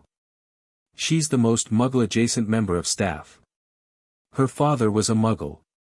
She understands the non-magical world better than most wizards. If you gave the police a number that reached her, she could handle their questions without revealing anything she shouldn't. Would she cooperate? She addressed your Hogwarts letter to a cupboard, Harry. She knew. She should have done something and she didn't. If you give her the chance to help now, yes. I think she would. Harry thought about McGonagall. Strict, fair, Scottish, terrifying. A woman who'd sat on a wall all day in cat form watching the Dursleys before Harry was even placed with them and had told Dumbledore they were the worst sort of Muggles she'd ever seen. She'd been right. And she'd been overruled.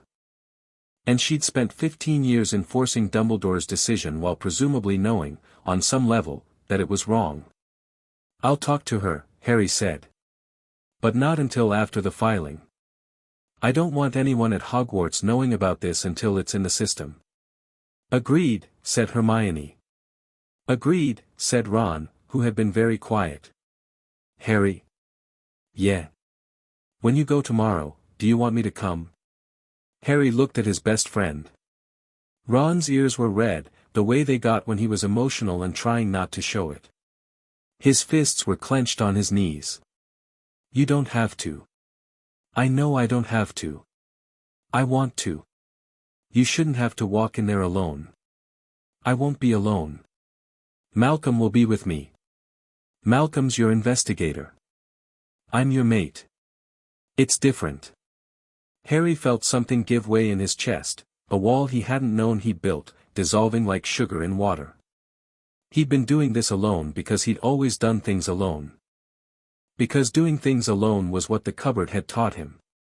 Because asking for help meant depending on people, and depending on people meant being disappointed, and being disappointed meant being hurt. But Ron was looking at him with those stubborn blue eyes, and Hermione was nodding fiercely, and Harry thought about Sirius, who had died because Harry had tried to save him alone instead of trusting the people around him. "Yeah," he said. "All right.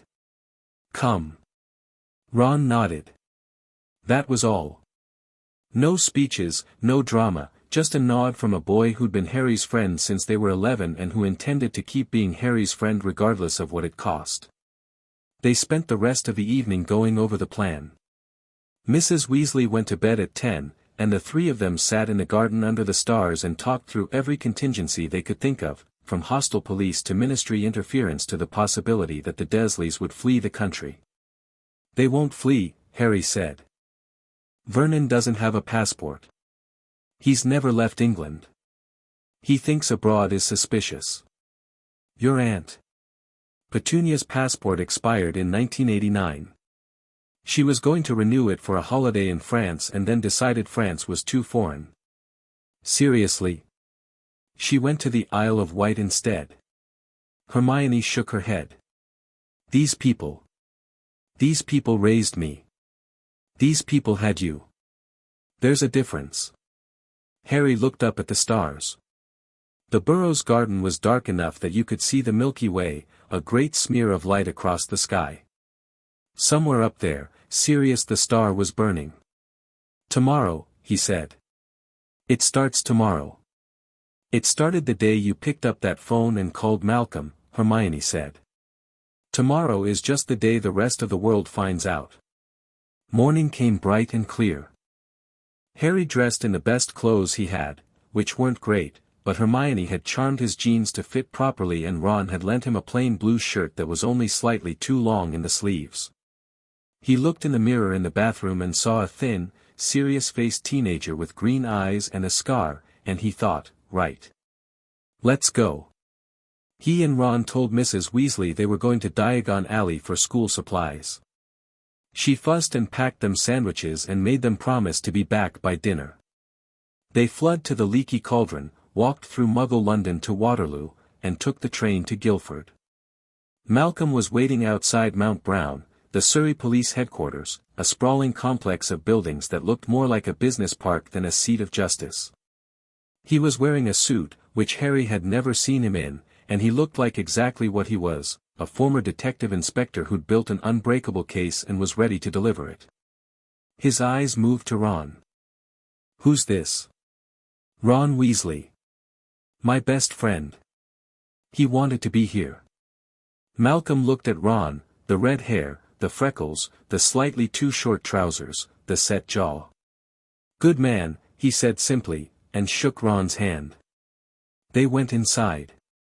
Mount Brown's reception area was air-conditioned and impersonal, with institutional furniture and posters about community policing on the walls.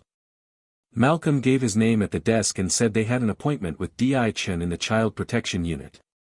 The receptionist made a call, and 3 minutes later, a woman came through a security door and crossed the lobby toward them. D.I. Sarah Chen was small, sharp-featured, and somewhere in her early 40s. She wore a gray suit and her dark hair was pulled back in a no-nonsense ponytail.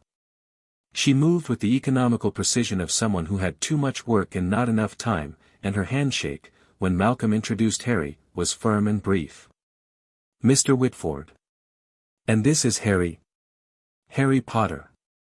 And his friend Ron Weasley, who's here for moral support." D.I. Chen's eyes swept over Harry. He watched her take in the same things Malcolm had noticed at their first meeting, the thinness, the clothes, the glasses. She didn't react visibly, but something in her gaze sharpened. "Come through. I've got an interview room set up." They followed her through the security door, down a corridor, and into a room that was surprisingly warm and comfortable for a police station, soft chairs instead of hard ones, a table that wasn't bolted to the floor, a window that let in natural light. A camera was mounted in the corner, and a recording device sat on the table. "This is a voluntary interview," D.I. Chen said, sitting down across from Harry. "You're not under caution and you're free to leave at any time." I'd like to record our conversation for accuracy. Is that all right? Yes. And you understand that if the information you provide leads to a criminal investigation, you may be asked to give a formal statement at a later date and potentially testify in court. I understand. Di Chen started the recorder. She gave the date, time, and names of everyone present, then looked at Harry. In your own words, Harry. Take your time. Harry took a breath. He looked at Malcolm, who nodded. He looked at Ron, who was sitting slightly behind him with his hands clenched in his lap and his jaw tight. Then he told his story. For the third time, first to Malcolm in the cafe, then into Malcolm's tape recorder in the Dursleys' kitchen, and now to a police detective in an interview room in Guildford. He told it the way Malcolm had taught him, flat, factual, chronological. He started with the cupboard and he ended with the summer that had just passed, and in between he laid out 15 years of his life with the precision of someone reading from a ledger. Di Chen listened without interrupting. She took notes in a small, rapid hand. Occasionally her pen would pause and she'd look up at Harry with an expression that he'd learned to recognize, the expression of a professional hearing something that they expected but that still landed like a blow. When he finished, the room was very quiet. Ron was staring at the table. Malcolm was watching Di Chen. Harry was watching all of them. Thank you, Harry, Di Chen said. Her voice was steady but something underneath it vibrated. Mr. Whitford, you mentioned you had a report. Malcolm opened his briefcase and placed the blue-bound document on the table. 214 pages. 3 weeks of investigation. 15 years of evidence. Everything Harry's described is corroborated in this report, Malcolm said. School records, financial records, independent witness statements, photographs. I've also included a recommendations section outlining the charges I believe are supported by the evidence. Di Chen picked up the report and weighed it in her hands. She opened it to the first page, scanned it, flipped to the appendices, looked at the photographs. She stopped at the photograph of the cupboard. This is the cupboard under the stairs at number 4, Privet Drive? Yes, Harry said. And you slept here from age 1 to age 11? Yes. She looked at the photograph for a long time. Then she closed the report and set it down. I'm going to be honest with you, Harry. What you've described, and what appears to be documented in this report, constitutes some of the most serious child welfare offenses I've seen in my career. I'm going to need time to review the full report and consult with the Crown Prosecution Service. But based on what you've told me today, I'm opening a formal investigation. How long? Harry asked. The review will take a week, maybe 2. After that, we'll proceed to formal interviews, with you, with your aunt and uncle, with the witnesses Mr. Whitford has identified. Social services will be notified and will conduct their own assessment. If the CPS agrees there's sufficient evidence for prosecution, and from what I've seen so far, I believe they will, charges will be filed. And the Dursleys? Will they be arrested? If charges are filed, they'll be arrested and brought in for questioning. Depending on the severity of the charges, and child cruelty combined with false imprisonment is severe, they may be remanded in custody or released on bail with conditions. Harry nodded. This was real.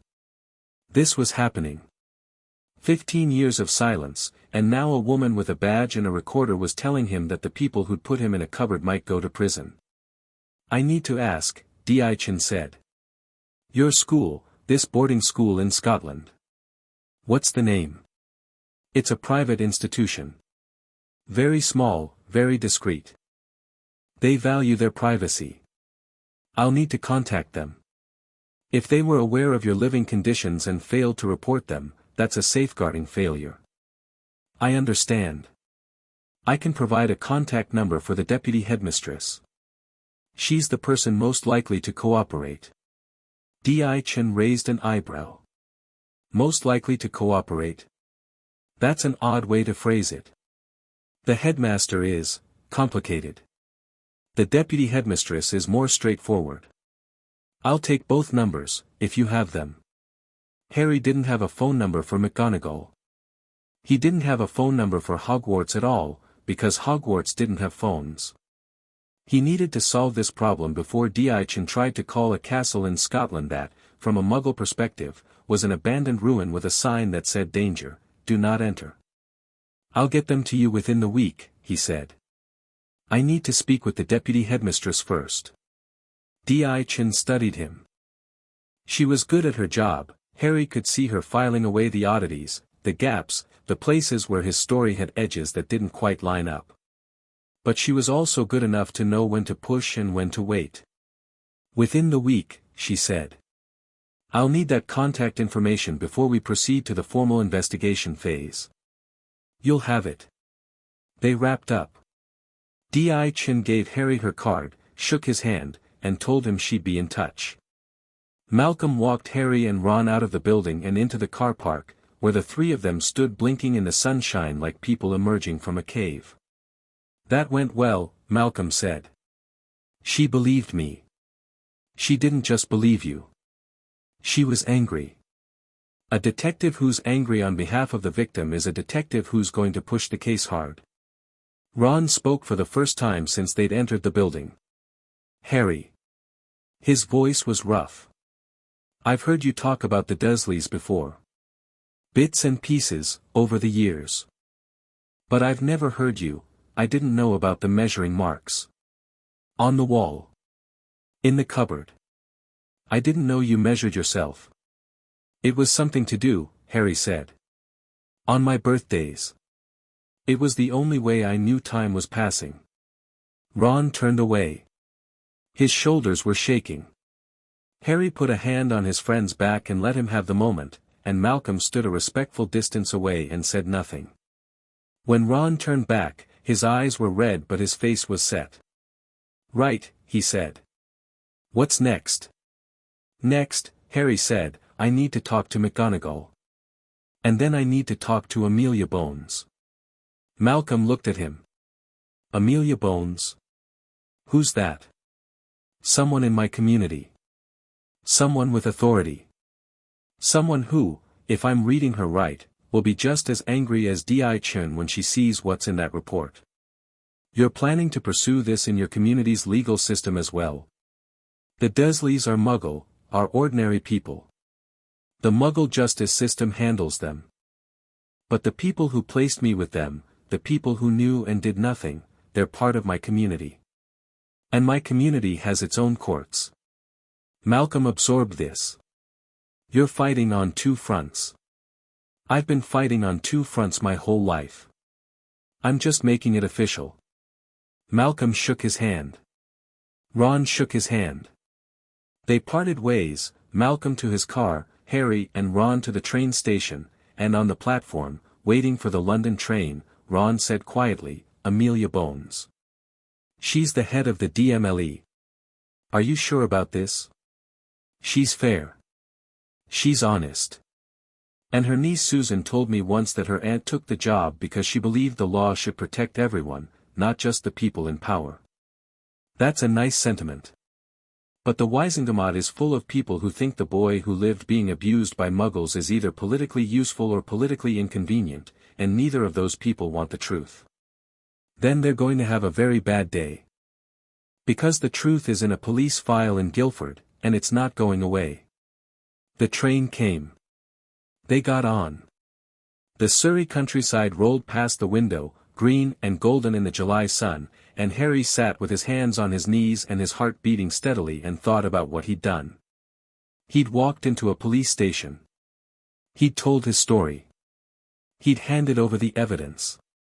And now the wheels were turning, Muggle wheels, slow and heavy and impossible to stop, and somewhere in Little Whinging, Vernon and Petunia Dursley were sitting in their spotless house with their spotless lies and they had no idea what was coming. Harry leaned his head against the window and closed his eyes. Tomorrow he'd deal with McGonagall. Tomorrow he'd figure out how to reach Amelia Bones. Tomorrow he'd navigate the impossible tightrope between the Muggle world and the magical one, keeping both investigations moving without letting either one expose the other. But today, Today he'd done the thing he'd decided to do in a train compartment 3 weeks ago. He'd stopped being a victim. He'd become a plaintiff. And the weight of 15 years, which he'd been carrying so long he'd forgotten what standing straight felt like, had shifted. Not gone, not yet, but shifted. From his shoulders to a blue-bound file on a detective's desk, where it would be examined and weighed and judged by people whose job it was to care. The train rocked on toward London. Ron sat beside him, solid and loyal and furious.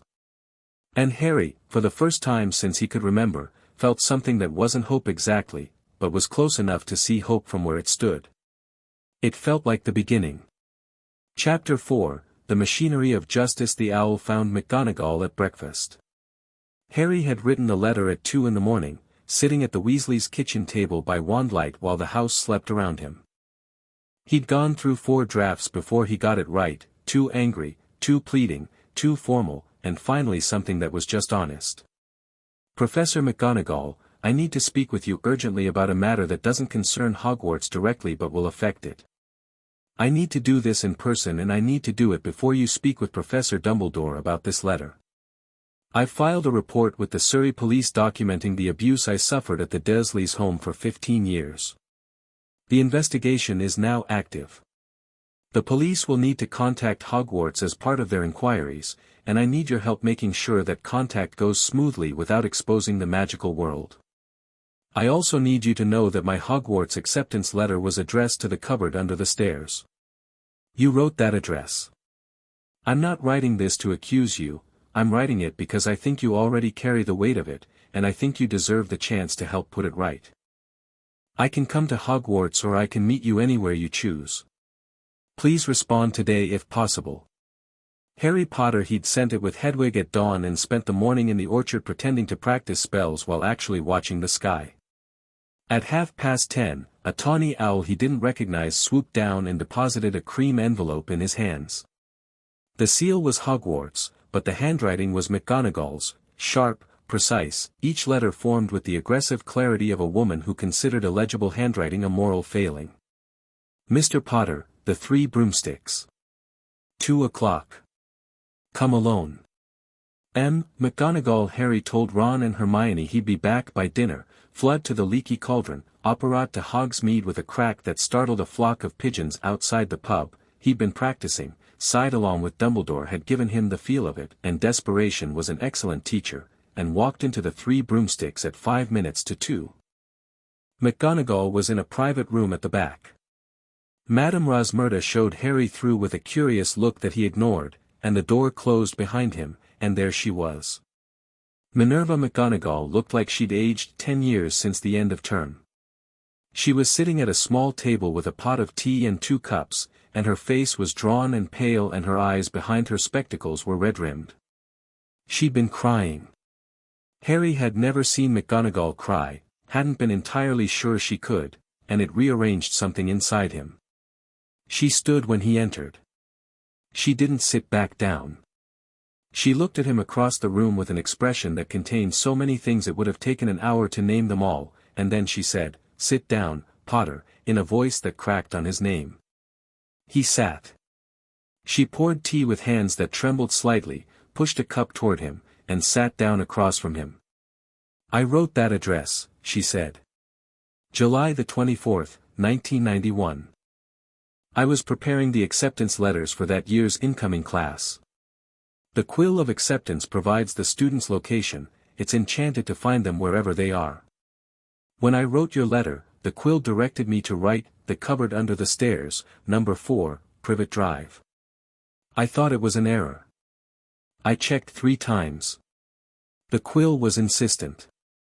She picked up her teacup, looked at it, set it down without drinking. I went to Albus. I told him the quill was indicating that Harry Potter was living in a cupboard. He said he was aware of the situation. He said the blood wards required you to remain at the Dursleys. He said he would monitor the situation. I asked him what there was to monitor, either a child was sleeping in a cupboard or he wasn't. He said it was more complicated than I understood. And you accepted that? I accepted it because I trusted him. Because for 40 years, Albus Dumbledore had been the wisest person I knew, and when he said something was necessary, I believed him. I was wrong to believe him. I was wrong to trust anyone else's judgment about a child's safety over my own eyes and my own conscience. Yes, Harry said. You were. She flinched. Harry didn't soften the blow. He needed her to feel it. I should have gone to the Muggle authorities myself, she said. I should have walked into that police station in Little Whinging and told them there was a child in a cupboard. I didn't do it because I told myself the statute of secrecy made it impossible, and because Albus said he had it in hand, and because I was a coward. You're not a coward, Professor. On this matter, I was. And it's cost you everything. Not everything. I'm still here. And I'm fixing it. That's why I need your help. McGonagall drew herself up. The trembling stopped. The redness around her eyes didn't go away, but something harder came into them. The steel that Harry had always known was there, the backbone of a woman who'd faced down Dolores Umbridge and taken 4 stunners to the chest and walked out of the hospital a week later asking when she could go back to work. Tell me what you need, she said. Harry told her. He laid out the situation, the investigation, Malcolm's report, the filing with Surrey Police, D.I. Chen's request for a school contact number. He explained the problem. The police would need to verify that Harry attended a real school and that the school had been aware of his living conditions. They'd need to interview someone from the school. They'd need records. I need you to be that contact, Harry said. I need a phone number that reaches you, or reaches someone who can get a message to you within minutes. I need you to be able to talk to D.I. Chen like a normal deputy headmistress of a normal private school. I need you to confirm that I'm a student, that my fees are paid from a trust, and that the school became aware of my living conditions when my acceptance letter was addressed to a cupboard. You want me to speak to Muggle police. I want you to tell the truth. Just, the Muggle version of the truth. I attend a private boarding school in Scotland. The school knew I was sleeping in a cupboard. The school failed to report it to the authorities. That's all true. You just leave out the part about magic. McGonagall was quiet for a long moment. And the school's response? They'll want to know what we did when we learned about the cupboard. Tell them the truth about that too. The headmaster was informed. He chose not to report it. The school has no excuse and offers none. That will open Hogwarts to a safeguarding investigation. Good. It should. Harry, a Muggle investigation into Hogwarts could expose, it won't. The police can't find Hogwarts. They can't visit. They'll request records by post, you can send them whatever's appropriate. Sanitized records. My enrollment, my attendance, my fees. Nothing about magic, nothing about the magical world. Just the basics. And if they insist on visiting? Then you tell them the school is in an extremely remote location in the Scottish Highlands and that you'll make the headmaster available for interview at an alternative location. Dumbledore can meet them in a hotel in Edinburgh dressed in a normal suit, and he can sit there and explain to a Muggle detective why he left a child in a cupboard. Frankly, I think it'd be good for him. The corner of McGonagall's mouth twitched. It wasn't quite a smile, but it was closer than Harry had expected. You've thought this through, she said. I've had 3 weeks with nothing to do but think it through. And Albus? Does he know about the police report? He knows I'm planning something. He told me he wouldn't stand in my way. Whether he meant it remains to be seen. He meant it. I've known him for 50 years, Harry, and I've seen him lie and evade and manipulate with the best of them, but when he makes a direct promise, he keeps it. He told you he wouldn't obstruct you, and he won't. He might try to manage things behind the scenes. Almost certainly. That's different from obstruction, in his mind. Whether it's different in yours is between you and him. Harry pulled out a piece of parchment and a pen. I need a phone number. Can you get access to a Muggle telephone? There's one in Hogsmeade. At the post office. Rosmerta also has one. She installed it last year because the Muggle-born parents kept wanting to call their children. I'll give Dichen the 3 broomsticks number, then. Can Rosmerta be trusted to take a message? Rosmerta can be trusted with anything, provided you explain why. I'll speak with her today. Thank you, Professor. McGonagall stood. She came around the table and did something she'd never done in 5 years of being Harry's teacher. She put her hands on his shoulders and looked him in the eye. I failed you, she said. I failed you when you were 11 and I failed you every year after that when I sent you back to that house. No apology is sufficient, and I won't insult you by offering one. But I will do everything in my power to help you now, and if that means sitting in a police station explaining to a detective why my school let a child sleep in a cupboard, then that is what I'll do. Even if it costs you. Especially if it costs me. I should have paid this price 15 years ago. Harry looked up at the woman who had terrified him in his first Transfiguration class and who had bought him a Nimbus 2000 when he was 11 because she'd seen a boy on a broom and recognized something worth nurturing. She was fierce and rigid and impossibly stubborn, and right now she was the ally he needed most.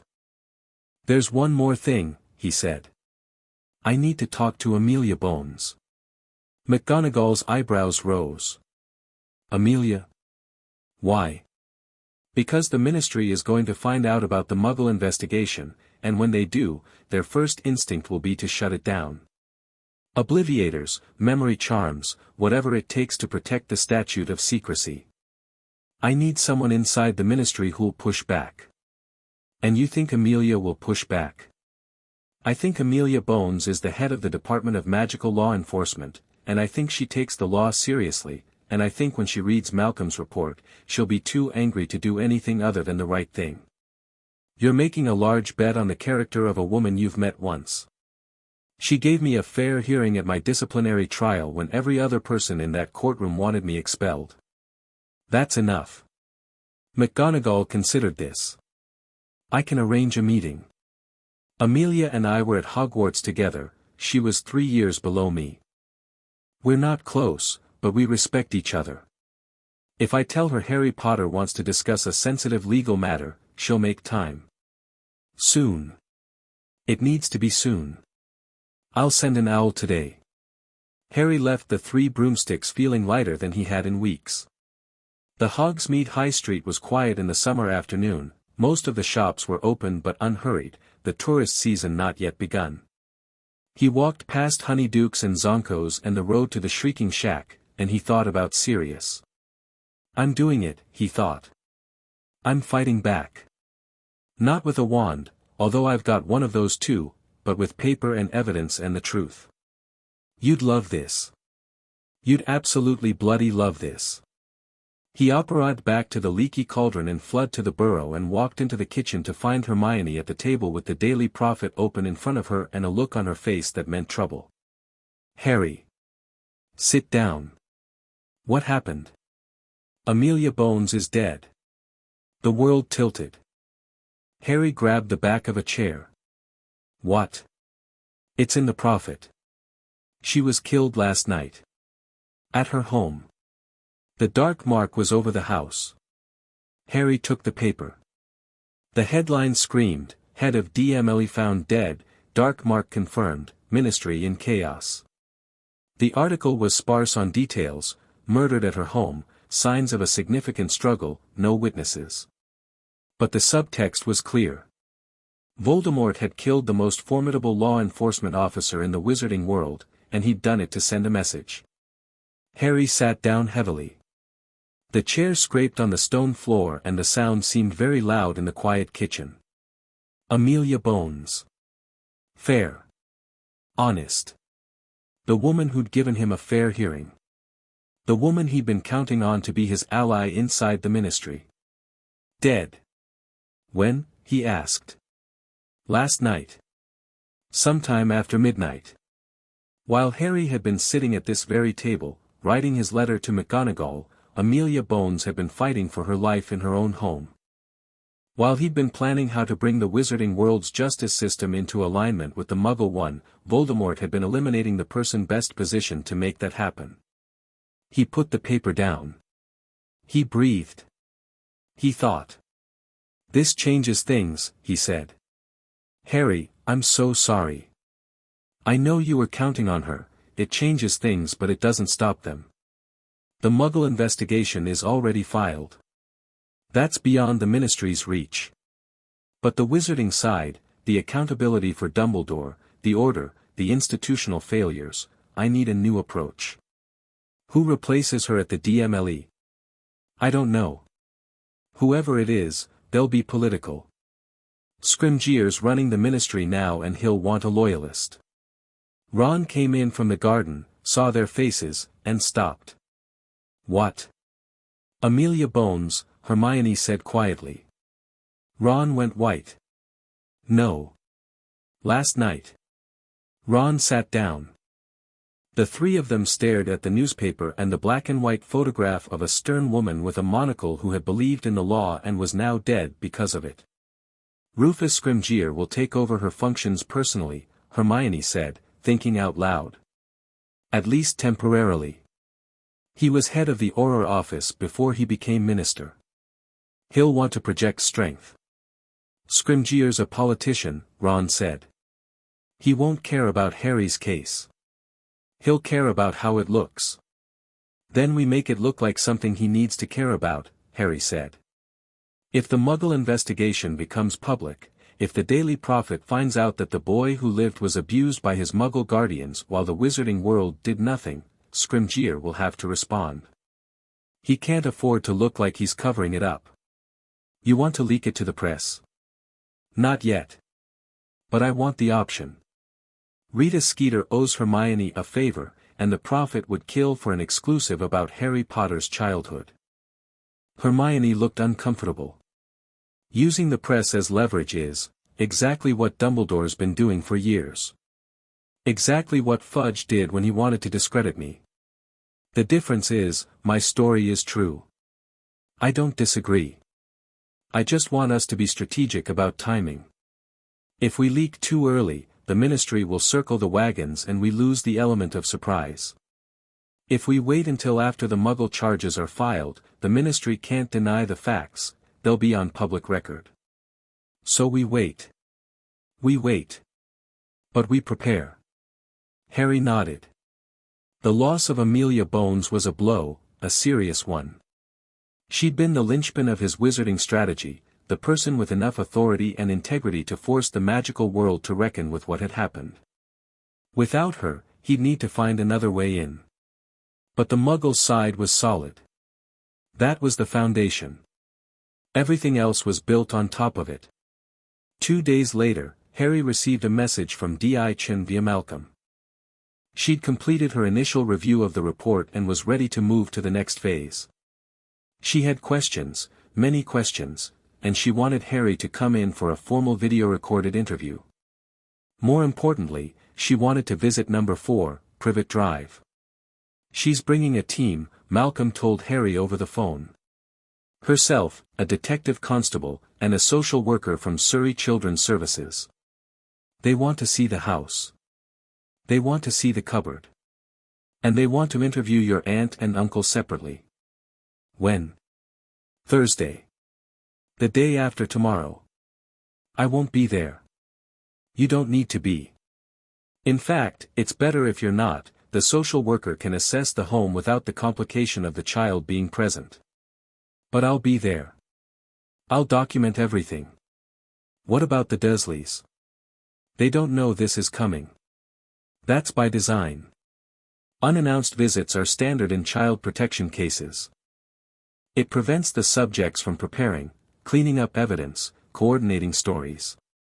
Di Chin wants to catch them as they are. Harry thought about Vernon answering the door to find 2 police officers and a social worker on his step. The color progression would be spectacular. There's something else, Malcolm said.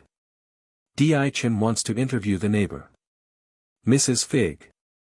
That's complicated. She's already in the file. She came to me voluntarily. Her testimony is critical, she's the only witness who can speak to the full duration of the abuse. Mrs. Fig is fragile. Elderly. And she's afraid of the person who told her not to go to the police. The headmaster. Yes. Harry, if Mrs. Figg is being intimidated by a third party into withholding evidence of child abuse, that's a criminal offense in itself. I know. But she's not being actively intimidated. She was told years ago to keep quiet, and she's been keeping quiet out of loyalty and fear. If Di-Chin approaches her gently, I think she'll talk. She already talked to you. She did. But a police interview is different from a private investigator's interview. It's on record. It has consequences. Then prepare her. Go to her house before Thursday. Tell her what's coming. Tell her that talking to the police is the right thing to do and that she should have done it 15 years ago and that it's not too late. You want me to counsel a witness? I want you to give a scared old woman permission to do what she's always wanted to do. Malcolm was quiet for a moment. Then he said, "You're very good at this, Harry." At what? At understanding people. At knowing what they need to hear. It's a rare skill, especially in someone your age. I've spent my life reading people to survive. It's not a skill. It's a scar. It can be both. Thursday came. Harry spent it at the Burrow in a state of controlled agitation, unable to concentrate on anything, checking the clock every 10 minutes, pacing the orchard until Ron told him he was going to wear a trench in the grass. At 4 in the afternoon, Malcolm called. Harry was at the phone box in Ottery St. Catchpole within 15 minutes, his heart hammering, and Malcolm picked up on the first ring. "It's done," Malcolm said. "They came at 10 this morning. Di-Chin, D.C. Patterson, and a social worker named Helen March from Surrey Children's Services." "Tell me everything." Your uncle answered the door. He saw the police identification and his face went through every color I've ever seen a human face go through. He tried to close the door. Di-Chin put her foot in it, literally, physically put her foot in the door, and told him they were there regarding the welfare of a child and that they had the authority to enter the premises. He let them in. He didn't have a choice. Di-Chin cited Section 44 of the Children Act 1989, emergency powers of entry when a child is believed to be at risk. Your uncle blustered about warrants and solicitors and his rights as a homeowner. Di-Chin looked at him and said, "Mr. Dursley, we can do this the easy way or we can do this with a warrant and uniformed officers. Your choice." He chose the easy way. And Petunia? She was in the kitchen. She went white when she saw the police. Didn't say a word. Just stood there clutching a dishcloth like it was a life raft. They searched the house. Helen March conducted the home assessment while Di-Chin and D.C. Patterson interviewed your aunt and uncle in separate rooms. I wasn't present for the interviews, I waited in the car, but Di-Chin briefed me afterward. What did Vernon say? Vernon denied everything. Said you were a troubled boy, a liar, a delinquent. Said you'd been given every opportunity and had thrown it back in their faces. Said the cupboard was storage and you'd never slept there. Said the locks on the bedroom door were for your own safety because you were violent and unpredictable. Standard Vernon. She didn't believe him. She's a detective, Harry. She's trained to read people, and your uncle is about as subtle as a brick through a window. She told me his story didn't hold up under basic questioning. When she asked why there were pencil marks on the wall of the cupboard at heights consistent with a growing child, he said he didn't know what she was talking about. When she pointed out that the blood stain on the floor had been tested with a presumptive kit and came back positive for human blood, he said it must have been from a nosebleed. Whose nosebleed? In a cupboard? Exactly what Di-Chin asked. He didn't have an answer. And Petunia? Malcolm paused. Petunia was different. Different how? She didn't bluster. She didn't deny. She sat in the kitchen with D.C. Patterson and she was very, very quiet, and then she started talking. Harry's hand tightened on the phone. She talked. She talked. Not a full confession, not even close. But she said things that Patterson recorded and that Di Chen considers significant. She said that taking you in was not her choice. She said that she'd been told you needed to live with her and that she'd had no say in the matter. She said that your presence in the house had been a source of strain, and that things had happened that shouldn't have happened. Things had happened that shouldn't have happened. That's Petunia speak for confession. That's what Di Chen thinks too. Patterson pressed her on specifics. Petunia confirmed that you'd slept in the cupboard for a time, her words, and that the locks on the bedroom door had been Vernon's idea. She also confirmed that you'd been told your parents died in a car crash and that this was not entirely accurate. Not entirely accurate. My parents were murdered. I know. And this is where it gets interesting.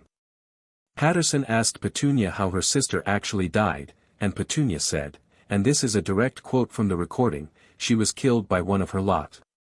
The people she went off with when she was 11. They got her killed. Harry closed his eyes. One of her lot. The people she went off with. Petunia, even under police questioning, even as her world collapsed around her, couldn't bring herself to say the word magic. Couldn't bring herself to acknowledge what her sister had been. Patterson noted the phrasing and moved on. She didn't push on the identity of her lot. Di Chen had briefed the team to focus on the abuse and fraud, not the family history. But it's in the recording. On the record. What about Dudley? Another pause. Longer this time. Harry, I need to tell you something, and it's not easy to hear. Tell me. Di Chen interviewed Dudley separately. She did it carefully. He's a minor, so his parents would normally need to be present, but given that his parents are the suspects, an appropriate adult was arranged. Helen March from Social Services sat in. And Dudley talked. Dudley doesn't talk. Dudley grunts. Dudley talked for 45 minutes. Di Chen told me it was one of the most disturbing interviews she's conducted in her career, and she's conducted hundreds. Harry gripped the phone so hard the plastic creaked. He described what he called Harry hunting. He described it as a game he and his friends played throughout primary school, in which they would chase you and beat you up. He described his parents' reaction to this game, which was, in his words, Dad thought it was funny. Mum said I should leave you alone, but she never actually stopped me. That's accurate. He also described incidents that go beyond what you told me. He described his father locking you in the cupboard for a weekend when you were 9 because you accidentally, his word, made something happen at school. He said Vernon turned off the light and wouldn't let anyone open the door for 2 days. He said he could hear you crying and that he put his ear to the door and listened. Harry said nothing. He remembered that weekend. He didn't want to remember that weekend. He described his father hitting you. Regularly. Open-handed blows to the back of the head, primarily, but also, Harry, this is hard. Say it. He described an incident when you were 7. He said Vernon grabbed you by the arm and swung you into the wall in the hallway because you'd burned the bacon. He said you hit the wall hard enough to crack the plaster. He said there was a dent in the wall afterward that his mother covered with a framed photograph. Harry was very still. He remembered the dent. He remembered the photograph Petunia hung over it, a picture of Dudley at a fun fair, grinning, holding a stuffed bear. He'd looked at that photograph every day for years, walking past it in the hallway, and he'd never connected it to the dent underneath. Why is Dudley saying this? Harry's voice sounded far away to his own ears. Di Chen thinks it's guilt.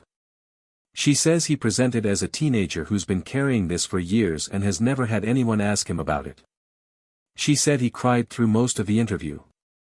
He kept saying I should have told someone and I was just a kid too, and at one point he said, is Harry okay? Is he somewhere safe? Harry pressed his forehead against the glass of the phone box. The world outside was green and sunny and ordinary, and he was standing in it with a phone to his ear hearing that his cousin, his big, stupid, bullying cousin, had been keeping a record of Harry's abuse in his memory the way Harry had been keeping marks on the wall of a cupboard. He's not a bad kid, is he? Harry said quietly. He's a kid who was raised by bad people. That's Di Chen's assessment as well. She's recommended that Dudley receive counseling as part of the social services response. She considers him a secondary victim. Harry let out a long, slow breath. He hadn't expected this. He'd expected Vernon's bluster and Petunia's silence and Dudley's vacancy. He hadn't expected Dudley to remember. He hadn't expected Dudley to care. What happens now? Helen March filed an emergency welfare report. The Dursleys have been formally notified that they're under investigation for child cruelty, false imprisonment, and fraud. Di Chen has submitted the case file to the Crown Prosecution Service for review. And, this is the important part, Vernon and Petunia have been arrested.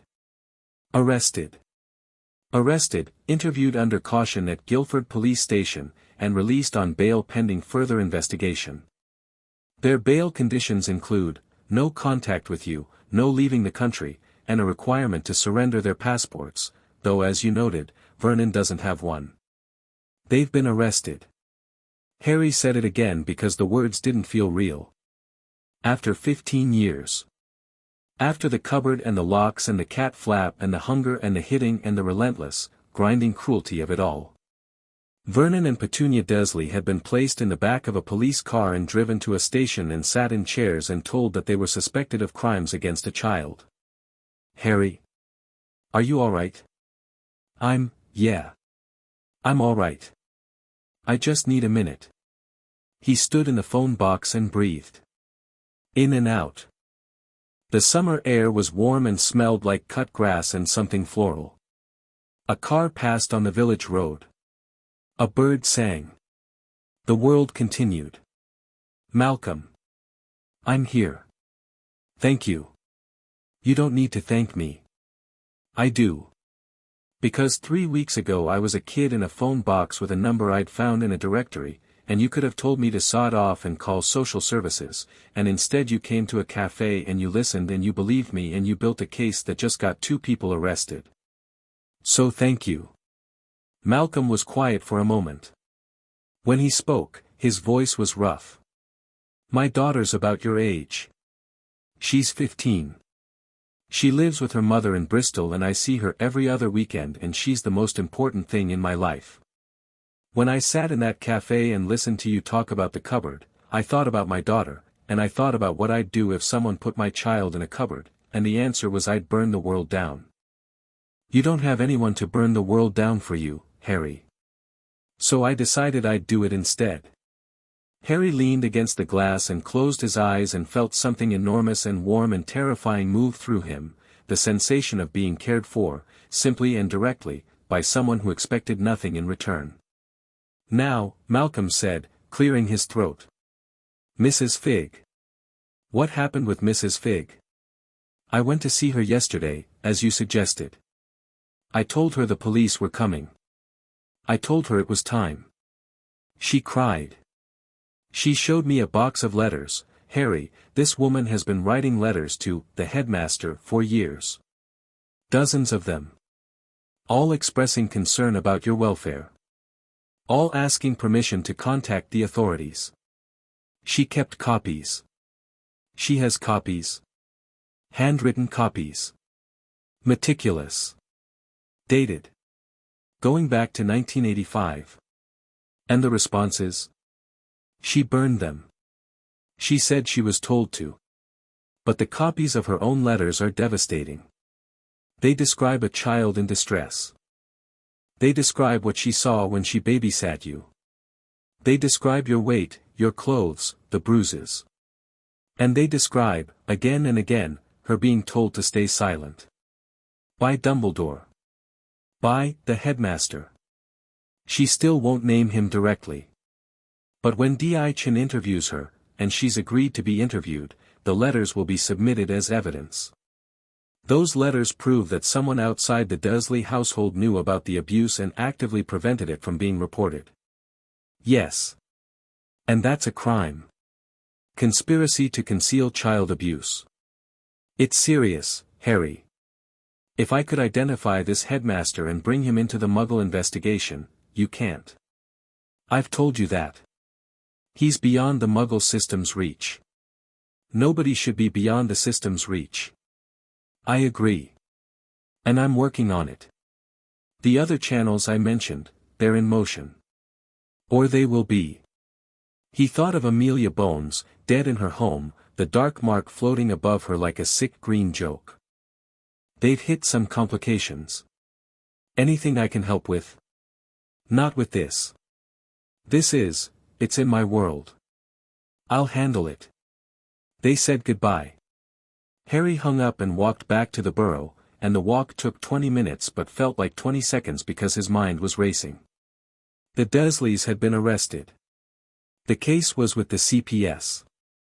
Mrs. Figg was going to testify. Dudley had talked. The Muggle side was moving faster than he'd dared to hope. But the Wizarding side was in shambles. Amelia Bones was dead. The Ministry was leaderless and panicked. And the one person in the magical world who could have forced an institutional reckoning, who could have compelled the Wizengamot to confront its own failures, was gone. Harry needed a new plan for the Wizarding side. He needed someone inside the Ministry who was both willing and able to push for accountability. Someone with authority, integrity, and enough political cover to survive the backlash. He thought about it all the way back to the burrow, through the garden gate, across the yard, and into the kitchen, where he found someone he hadn't expected. Tonks was sitting at the kitchen table. Her hair was dark red, not the bright pink Harry associated with her, but a deep, angry crimson that matched her expression. She was in civilian clothes, no aura robes, and she was drinking tea with the concentrated intensity of someone who was using the cup as an anchor against the urge to break something. Mrs. Weasley was hovering nearby, looking concerned. Ron and Hermione were at the table, looking at Harry with expressions that said we didn't tell her anything but she knows something. Tonks, Harry said. Sit down, Harry. He sat. I've just come from the Ministry. I submitted my rotation reports, all of them, the originals and the new ones I wrote after you showed me the house, to the Auror office. Formally. On the record. You did what? I submitted them. As evidence. Through official channels. With a cover letter explaining that I had witnessed evidence of child abuse during an Order of the Phoenix Guard assignment and that I was reporting it in accordance with my duty as a sworn officer of the law. Harry stared at her. Tonks, the Order is a secret organization. I just told the Auror office that a secret vigilante group assigned me to watch a house where a child was being abused, and that the leader of that group instructed the watchers not to intervene. Yes. I did. Dumbledore is going to answer for what he did. I don't care if he's the greatest wizard of the age. I don't care if he defeated Grindelwald. I don't care if he's got a chocolate frog card. He left a child in a cupboard and he told me to stand outside and watch, and I did it, and I will carry that for the rest of my life. But I won't carry it in silence. The kitchen was very quiet. Mrs. Weasley had gone still by the stove. Ron and Hermione were barely breathing. There's going to be a formal inquiry, Tonks continued. Scrimgeour's already been briefed. He's a politician, so his first instinct was to bury it. But I told him that if he buries it, I'll go to the Prophet. And then I told him that Harry Potter has already filed a criminal complaint with the Muggle police, and that the Muggle investigation is active, and that if the Ministry doesn't conduct its own investigation, the Muggles will do it for them and the statute of secrecy will be the least of their problems. How did Scrimgeour react to that? He went the color of old parchment. Then he said he'd appoint an investigator. Then he asked me to leave his office. Then, and I heard this through the door, he threw something at the wall. Harry felt a laugh building in his chest. It wasn't quite humor, it was something closer to disbelief, the kind of wild, giddy incredulity that comes when you set something in motion and it starts moving faster than you expected and there's no way to stop it and no reason to want to. Tonks, you just blew up the Order of the Phoenix. I blew a hole in it. There's a difference. The order still matters. The fight against Voldemort still matters. But the order can't function on blind obedience to one man, and if my reports force a reckoning with that, good.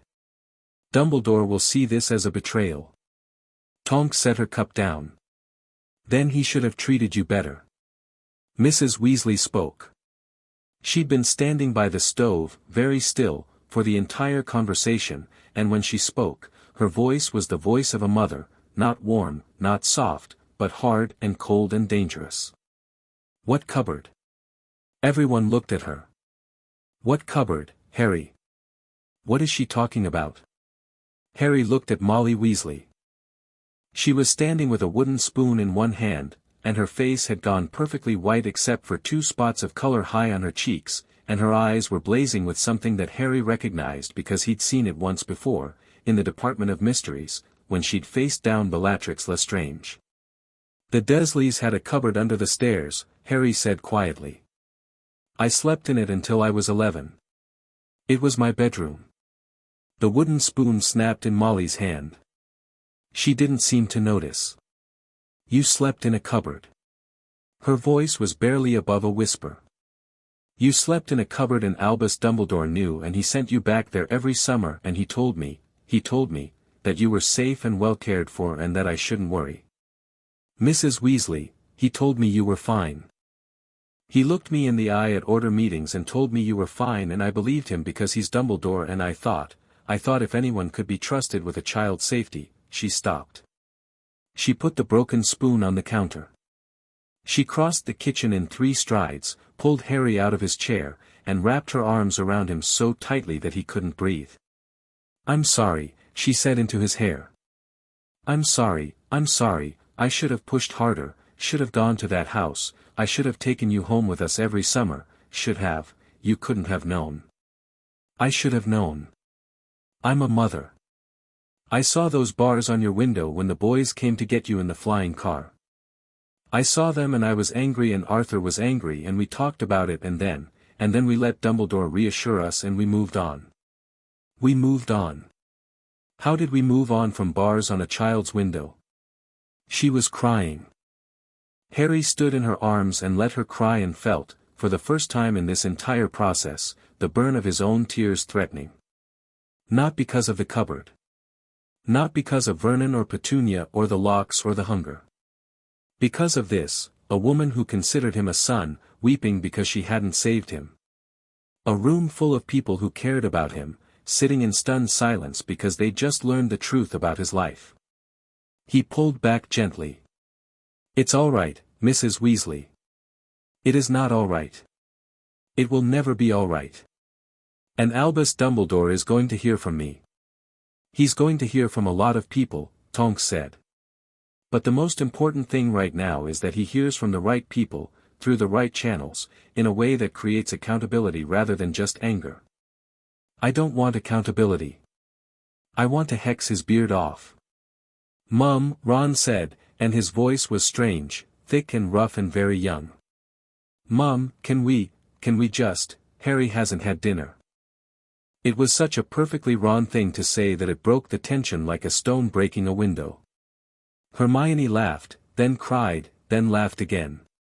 Ginny, who had appeared in the doorway at some point during the conversation and had been standing there with her hand over her mouth, came into the kitchen and sat down next to Harry and didn't say anything at all, which was exactly right. Mrs. Weasley wiped her eyes, picked up a new spoon, and began cooking with the ferocious energy of a woman channeling murderous rage into a casserole.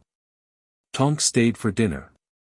The table was crowded and loud and the food was too much and everyone kept looking at Harry with expressions that ranged from fury to grief to love, and Harry sat in the middle of it all and ate 3 helpings of everything because Molly Weasley would have force-fed him if he hadn't. After dinner, when Tonks had gone and Mrs. Weasley had retired to the sitting room to compose what she described as, a letter that will strip the twinkle right out of his eyes, Harry sat in the garden with Ron, Hermione, and Ginny, and the 4 of them watched the stars come out and didn't talk for a long time. The Ministry investigation, Hermione said eventually. Who do you think Scrimgeour will appoint? I don't know. But it almost doesn't matter. The Muggle case is the foundation. Whatever the Ministry does or doesn't do, Vernon and Petunia Dursley are going to face Muggle justice. That's locked in. And the emancipation? After the charges are filed. Once the courts confirm that my guardians are unfit, I can petition for emancipation in the Muggle system. The wizarding side will follow, or I'll make it follow. You're going to be free, Ginny said. It wasn't a question. Yeah, Harry said. I'm going to be free. He looked up at the sky.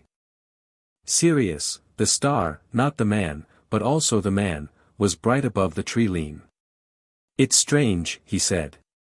I've spent my whole life being told I was special. The boy who lived. The chosen one. Everyone in the wizarding world knows my name. And the whole time, I was sleeping in a cupboard and eating scraps and being told I was worthless. Both things were true at the same time. The famous orphan and the abused child. And nobody in either world, thought to check whether those two things could coexist. They shouldn't coexist, Hermione said fiercely. That's the whole point. A society that celebrates a child while ignoring his suffering isn't protecting him. It's using him. Yeah, well. I'm done being used. The night was warm and the garden was dark and the burrow's crooked silhouette rose against the stars like a promise that houses didn't have to be perfect to be home. Harry sat with his friends and felt the machinery of justice turning in two worlds at once, Muggle police reviewing evidence in Guildford, Ministry officials reading Tonks's reports in London, and somewhere in a castle in Scotland, an old man sitting alone with the weight of what he'd done. The wheels were turning. The truth was on the record. And for the first time in 15 years, the people who had failed Harry Potter were being asked to answer for it. He breathed the night air and watched the stars and waited for what came next.